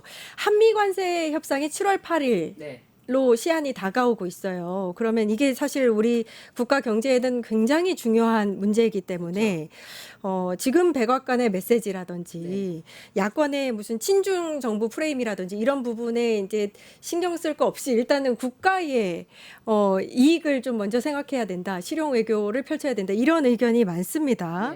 미국과 협상에 있어서 우리 정부가 어떤 태도를 취해야 할까요? 일단은 미국 이제 관세가 지금 미국은 전 세계적으로 지금 뭐랄까 전쟁 선포를 한 상황이었고 그로 인해서 사실 미국도 지금 상황이 좋지가 않아요. 그리고 말씀드렸듯이 그 히토류 관련해서도 중국에서 수출을 지금 제한하고 있고 그래서 오히려 미국에서 추진하는 그 리쇼어링이라고 해서 그 생산 공장 자체를 미국에다가 유치하는 그런 정책도 사실 문제가 될 수가 있다. 왜냐하면 완제품에는 자기네가 자국에서 각 나라별로 중국도 마찬가지지만 특수한 그런 부분에 대해서 우리가 그거 하나만 수출은 하지 않는다. 우리나라에서 생산된 제품에 부착돼서 나가는 건 괜찮지만 너네 나라의 완제품을 하고 우리나라 거 부품만 가져가는 건 우리는 안 된다라고 하는 나라가 지금은 중국이지만 또 다른 문제도 일어날 수가 있거든요. 그래서 지금 굉장히 미국에서도 어려운 상황입니다. 그렇기 때문에 미국에서는 어떻게 보면은 우리나라와의 협상도 그렇게 힘으로만 밀어붙인다고 우리나라에서 모든 거를 꼼짝 못하듯이 당할 수 있는 그런 상황은 아니라는 거를 인식을 해야 될 거고요. 그리고 또 사실 우리나라는 그 관세도 관세지만 방위비까지도 엮여 있지 않습니까? 그러니까 방위비 문제에 관련해서도 미국이 원하는 거는 사실 트럼프는 거의 상상을 초월하는 정도로 요구하는 그런 대통령이었기 때문에 문재인 대통령 때 그 방위비 협상 관련해서 말씀을 드리자면은 그런 전력이 있기 때문에 이런 문제를 잘 풀어나가려면은 우리의 입장이 지금 전 정부의 입장에 대해서 다 미국의 말을 뭐든지 다 들어줄 것처럼 했던 거와 다르다는 모습은 좀 보여줄 필요가 있다. 그렇다고 해서 우리가 마치 국민의힘 당에서는 굉장히 반미 아니냐, 민주당 반미 아니냐 이런 걱정을 하는데 저는 그런 걱정은 정말 제일 쓸데없는 걱정이다라고 생각을 하고요. 그 실용 외교 하려면 가장 그 중심에 있는 나라가 또 미국입니다. 네. 미국과의 관계가 좋아야지만 다른 나라와도 다 두루두루 얽혀 있는 게 있고 아까 말씀드렸지만 우리나라는 미국과 단지 그 무역뿐만이 아니라 국방과도 밀접한 관계가 있기 때문에 여기에서 글쎄요 이 뭐라고 제가 말씀을 드릴 부분은 아니지만 저는 이 관세 협정만큼은 우리나라가 뭔가를 여기서 뭐 완전히 이 다 허용하는 수준으로 이렇게는 하진 않을 것이다. 그런 생각이 좀 듭니다. 이게 미국도 중국도 러시아도 일본도 다 관계가 중요한데 그 중심에 일단 대한민국의 이득이 있어야 된다. 이게 바로 실용 외교가 아닌가 싶습니다.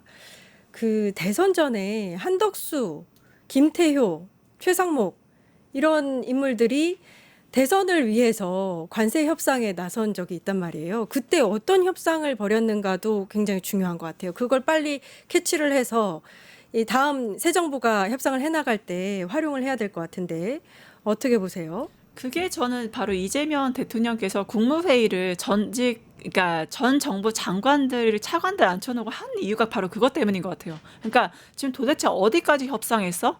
어떤 내용을 미국이 요구했어? 내가 대처해야 될 건 뭐야라고 그거를 지금 브리핑 받을 시간이 없기 때문에 전직 장관과 차관을 모아놓고 다 이렇게 브리핑을 받으신 게 아닌가 파악을 해야 되니까. 왜냐하면 지금 사실 상황이 굉장히 녹록지 않죠. 미국이 우선 아메리카 퍼스트에서 미국 우선주의 가고 있고요. 그다음에 트럼프 대통령은 또 승부사예요. 그러니까 뭐냐면 무조건 이겨야 돼. 그러니까 너는 루저, 나는 위너에 항상. 그렇기 때문에 이걸 잘 활용해야 돼. 그러니까 러시아 푸틴이 정말 정치 구단이거든요. 네. 어떻게 하냐면 그러니까 뼈를 쥐고 살을 취해요. 그래서 네가 뭐 우크라이나 이거 잘 해주면 우리가 뭐 히토류라든 각종 자원들 네 개발할 수 있게 줄게. 그러니까 신났죠. 자원 준다네 러시아. 이런 식으로 뭔가 실제적으로는 미국이 많이 취해가는 것 같지만 우리가 최소한의 마지노선 지켜야 될 걸 지키는 그런 외교가 필요하고 두 번째는 일본 케이스에 참고할 필요가 있어요.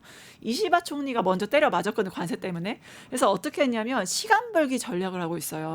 그러니까 미국의 전략은 뻔해요. 그러니까 원스톱 쇼핑이에요. 방위비 부담금부터 해서 우리가 대미 무역 흑자거든요. 그러니까 우리 무역 장벽이라든가 규제에 대해서 다 때리고 있단 말이에요. 그러니까 이 모든 걸 토탈 패키지로 원스톱 쇼핑 이 압박을 넣고 있는 게 미국의 전략인데 여기에서 일본을 우리가 참고해서 시간 벌기 전략으로 가야 된다.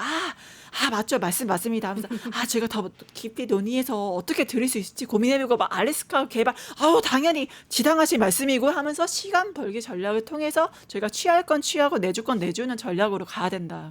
한미 관세 협상에 있어서 시간 벌기 전략이 필요하다 이런 말씀이셨고 한일 양자회담도 주목이 됩니다. 일단 네. 윤석열 정부 시절에는 굴욕 외교라고 그렇죠. 해서 무조건 고개 숙이는 외교를 벌였어요. 네. 정말 굴욕적이었습니다. 어떻게 해야 될까요? 새 정부는? 이미 이재명 대통령 되기 전부터 대선 한 달 전부터 일본은 중요한 외교 파트너다 이렇게 이야기를 했어요. 그렇기 때문에 일본에 대해서 기존 직전 정부와는 다른 입장은 맞지만 일본에 대해서 중요한 파트너로서의 역할로 하겠다라고 하지만 사실 일본과는 문제가 많지 않습니까? 일본에서 그 후쿠시마 원전 오염수 방류 문제도 그렇고 일본에서는 굉장히 오히려 더 긴장하고 있을 거예요. 어떤 입장을 취하고 어떻게 공세적으로 나올까, 어떻게 할까에 대한 거 그리고 이제 그 후쿠시마 원전 오염수뿐만 아니라 그 과거 지금 위안부 강제징용 사건에서도 그렇고 그리고 일본과의 문제들이 사실 촉발됐던 것이 2018년도로 거슬러 올라가야 되는데 대법원 판결부터 그런 문제가 사실 산적해 있기 때문에 윤석열 정부 때는 무조건 친일하면서 일본의 말을 뭐든지 들어주는 식으로만 그게 외교라고 할 수 없을 정도로 일방적으로 기다렸다가 겨우 만나고 악수하고 이렇게 오기도 하고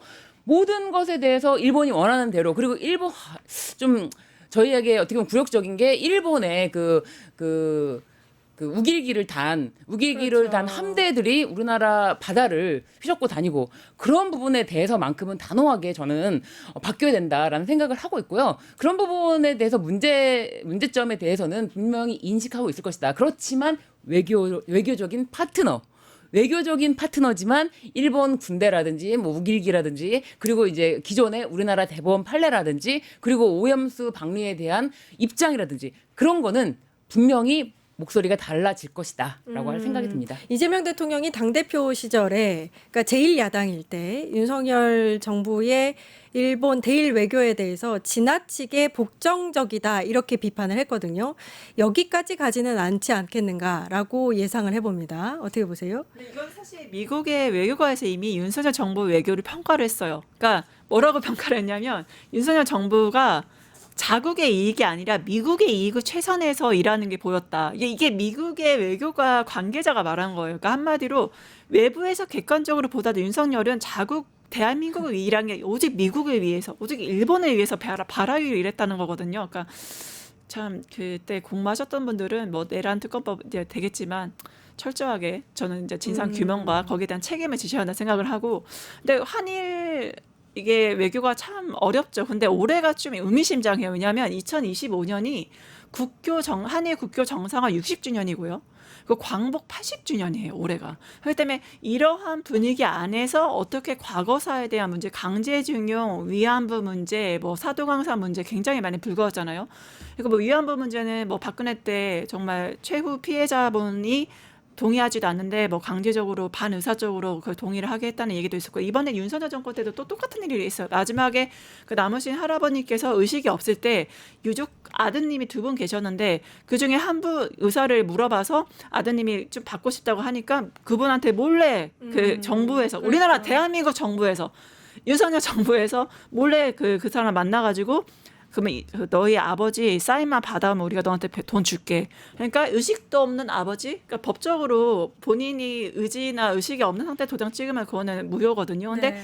그거를 굳이 그거를 사인을 하게 만들어서 배상금을 줘서 강제징용 문제를 일단락시켜 제3자 배상안을 일단락시켰던 게 바로 윤석열 정부예요. 네. 그러니까 이게 대한민국 대통령과 대한민국 정부에서는 할 수 없는, 정말 철저히 일본 정부 입장에서 이거를 다 마무리했던 그런 말도 안 되는 사태들이 벌어졌기 때문에 우선 진상 규명들 하고 이거에 대해서 제대로 된 복귀, 그다음에 과거사 재규명하면서도 뭐 경제나 안보 파트에서 필요하다면 일본과 협력하는 형태로 이 2가지가 결국에는 병존해야 되지 않을까 싶습니다. 네, 일단 외교 안보 분야에 있어서 정말 골치 아프겠다. 네. 새 정부가 이런 생각이 듭니다. 잘 해낼 거라고 생각을 합니다. 이슈 3번째, 여야 법안 두고 대치입니다. 출범 직후부터 다양한 법안들이 준비되고 있고 또 통과된 법안들이 있습니다. 일단 3대 특검법은 통과가 됐고요.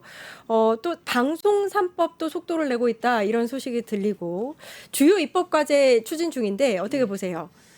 일단 이게 너무 어떻게 보면은 묵혀왔던 법안들이지 않습니까? 거부권 때문에 필요한 법안이 통과되지 못해서 막히고 얼마나 국민들이 분통 터지는 일이 많았습니까? 그 중에서 이제 이런 막힌 것들 민생 처리 법안도 있지만 지금 특검법이라는 거는 이거는 어떻게 보면은 이 조기 대선이 치러지게 된 원인을 밝힐 수 있는 것도 마찬가지입니다. 이 조기 대선이 치러지게 된 원인 중에 그 많은 정부에서의 정권에서의 그 권력형 비리들 그런 것들로 인해서 사실은 한 명씩 목소리를 내면서 이 정부 안 되겠는데? 라고 하면서 탄핵까지 가게 된 거예요. 아니 계엄까지 안 되겠는데? 라는 목소리를 내자 계엄까지 갔던 것이고 계엄을 가서 탄핵을 맞은 거 아닙니까? 네. 그렇기 때문에 이 특검을 해결해야지만 과거를 청산하는 겁니다. 특검을 통해서 진상을 밝힐 걸 밝히고 수사가 필요한 부분에 엄정한 수사가 필요합니다.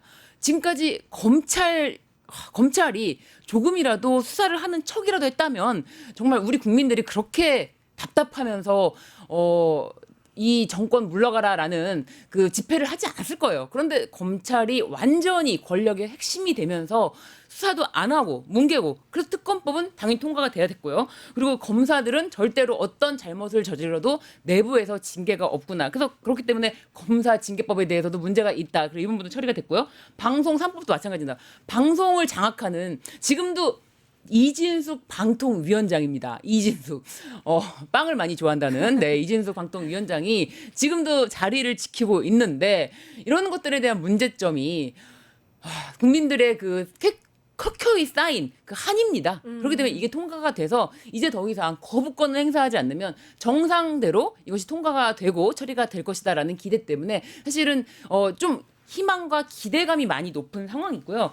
그래서 이제 12일에 본회의를 열고 또 준비된 다른 법안들이 통과되면은 또 착착착착 일이 처리가 되겠구나 하는 생각이 들죠. 네, 사실 전 정부 같은 경우에 국민의 요구를 반영했던 수많은 법안들이 2번, 3번에 걸쳐서 거부권 행사로 막혔었거든요. 근데 이번에는 그러지 않을 거라는 국민적 기대감이 있습니다. 어떻게 보세요? 그러니까 결국에는 저는 현충일 때 말씀하셨던 그런 기조로 가시려고 지금 특검법이 통과되는 게 아닌가 싶은데 결국엔 현충일 때 그런 말씀하셨 대통령께서 그러니까 친일을 하면 3대가 흥하고 독립운동을 하면 3대가 망한다라는 이제 발언이 있는데 그걸 없게 하겠다. 그게 저는 이제 국정 방향이라고 봐요. 그러니까 국민 통합을 이루려면요. 먼저 진상 규명이 필요해요. 진상 규명과 그 가해자에 대한 처벌, 그 다음에 통합이 이루어질 수 있거든요. 그러니까 뭐 친일을 한 사람들은 뭐 99채 가옥에서 떵떵거리면서 지금까지 잘 살면서 독립운동 했던 사람 사일린 동포도 지금까지 못 들어오고 계시거든 많이. 그러니까 그걸 보면서 어떠한 박탈감을 느낄지 결국에는 진짜 국민 통합을 위해선 진상 규명이란 작업이 필요하다는 점에서 그러한 이번에 뭐 최수근 상병이라던가 내란이라던가 김건희 특검법에 대해서 이제 1호 법안으로 한 것 자체가 결국엔 미래의 대한민국, 미래의 국민 통합을 위한 진상 규명을 위한 어느 정말 필수 불가결한 단계에 불가하다라고 하는데 국민의힘은 이거를 마치 이제 정치적 공세라고 이제 반박 민생과 관련이 없다고. 민생과 관련이 있으면 정치가 안정돼야 민생이 펼쳐지는 겁니다. 정치가 안정되어 있지 않고 내란 세력들이 아직도 활개치고 있는데 어떻게 민생으로 나아갈 수가 있겠어요. 이거는 국민 통합과 대한민국 미래를 위한 필수 불가결의 과정이다라고 보시면 됩니다. 네, 12일 국회 본회의를 앞두고 민주당이 우선적으로 처리할 법안이 형사소송법 네. 개정안이라고 합니다. 왜인가요? 네. 그 형사소송법 개정안을 이제 올린 것은 불소추 특권, 헌법 84조의 불소추 특권에 대한 해석에 대해서 불소추 특권의 규정을 보면은 사실 내란 외환의 경우를 제외하고는 대통령은 형사상 소추되지 아니한답니다. 그런데 이것에 대해서 소추라는 거는 내란 외환의 죄만 이것에 대해서 대통령도 소추, 기소, 수사, 기소, 재판까지 할 수 있는 거고 나머지에 대해서는 뭐 수사, 기소, 재판을 하지 아니한다라는 뜻으로 정말 압도적인 다수설이 이렇게 해석하고 있는데 대법원이 현직 대통령의 재판에 대해서 각급 법원에 맡긴다라는 입장입니다.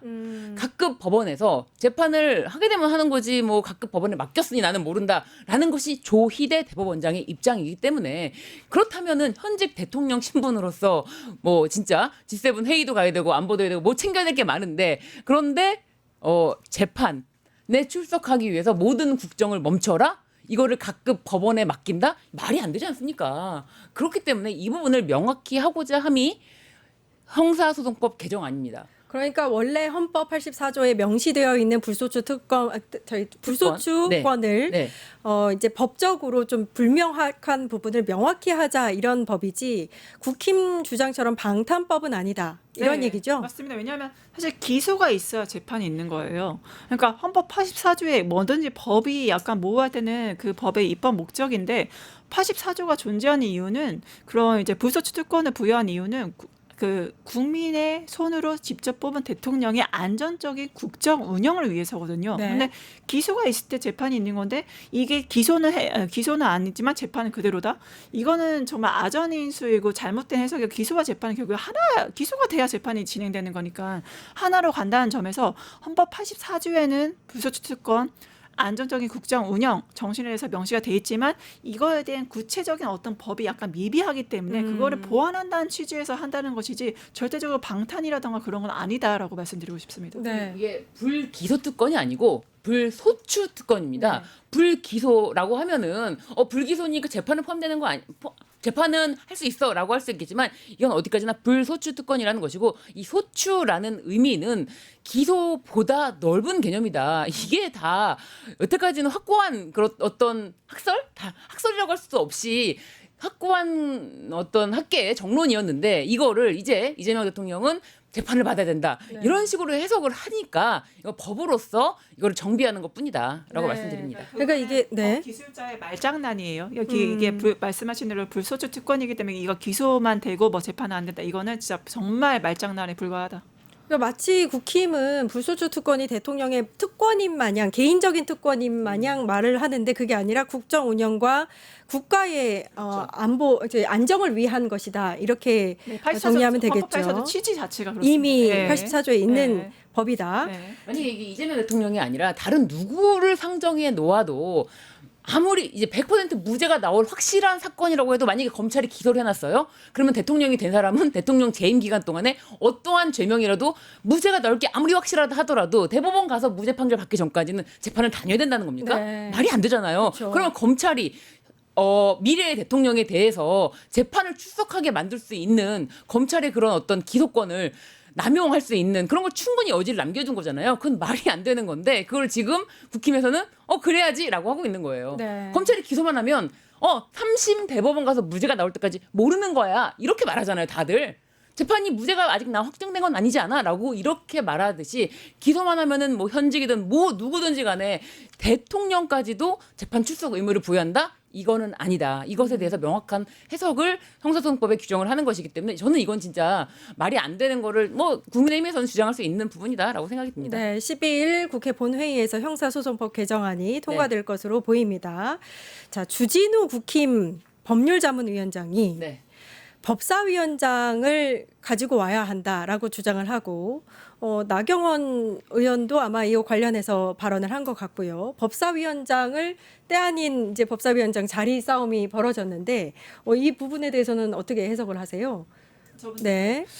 저는 되게 동감해요. 왜냐하면 번갈아 가면서 해야 되잖아요. 그렇기 때문에 저희가 야당일 때 법사위원장 했잖아요. 근데 이제는 여당이 해야 된다. 그래서 저는 민주당이 법사위원장 하면 됩니다. 왜냐하면 이게 원래 법사위원장 정신이요. 야당과 여당이 번갈아가면서 서로 하는 거잖아요. 네. 근데 지금 저희가 야당이었을 때 법사위원장 했으니까 이제는 여당이 해야죠. 번갈아가면서 하는 그 정신을 전 주진우 의원님께서 그대로 좀 고수를 해주셨으면 좋겠다. 네. 굉장히 합리적인 것 네, 같아요. 당연하죠. 합리적이죠. 아니 여당과 야당 번갈아가면서 해야죠. 그러니까 이제는 여당이 할 때입니다. 저희가 이게 여당이 양보해야죠. 여당에게.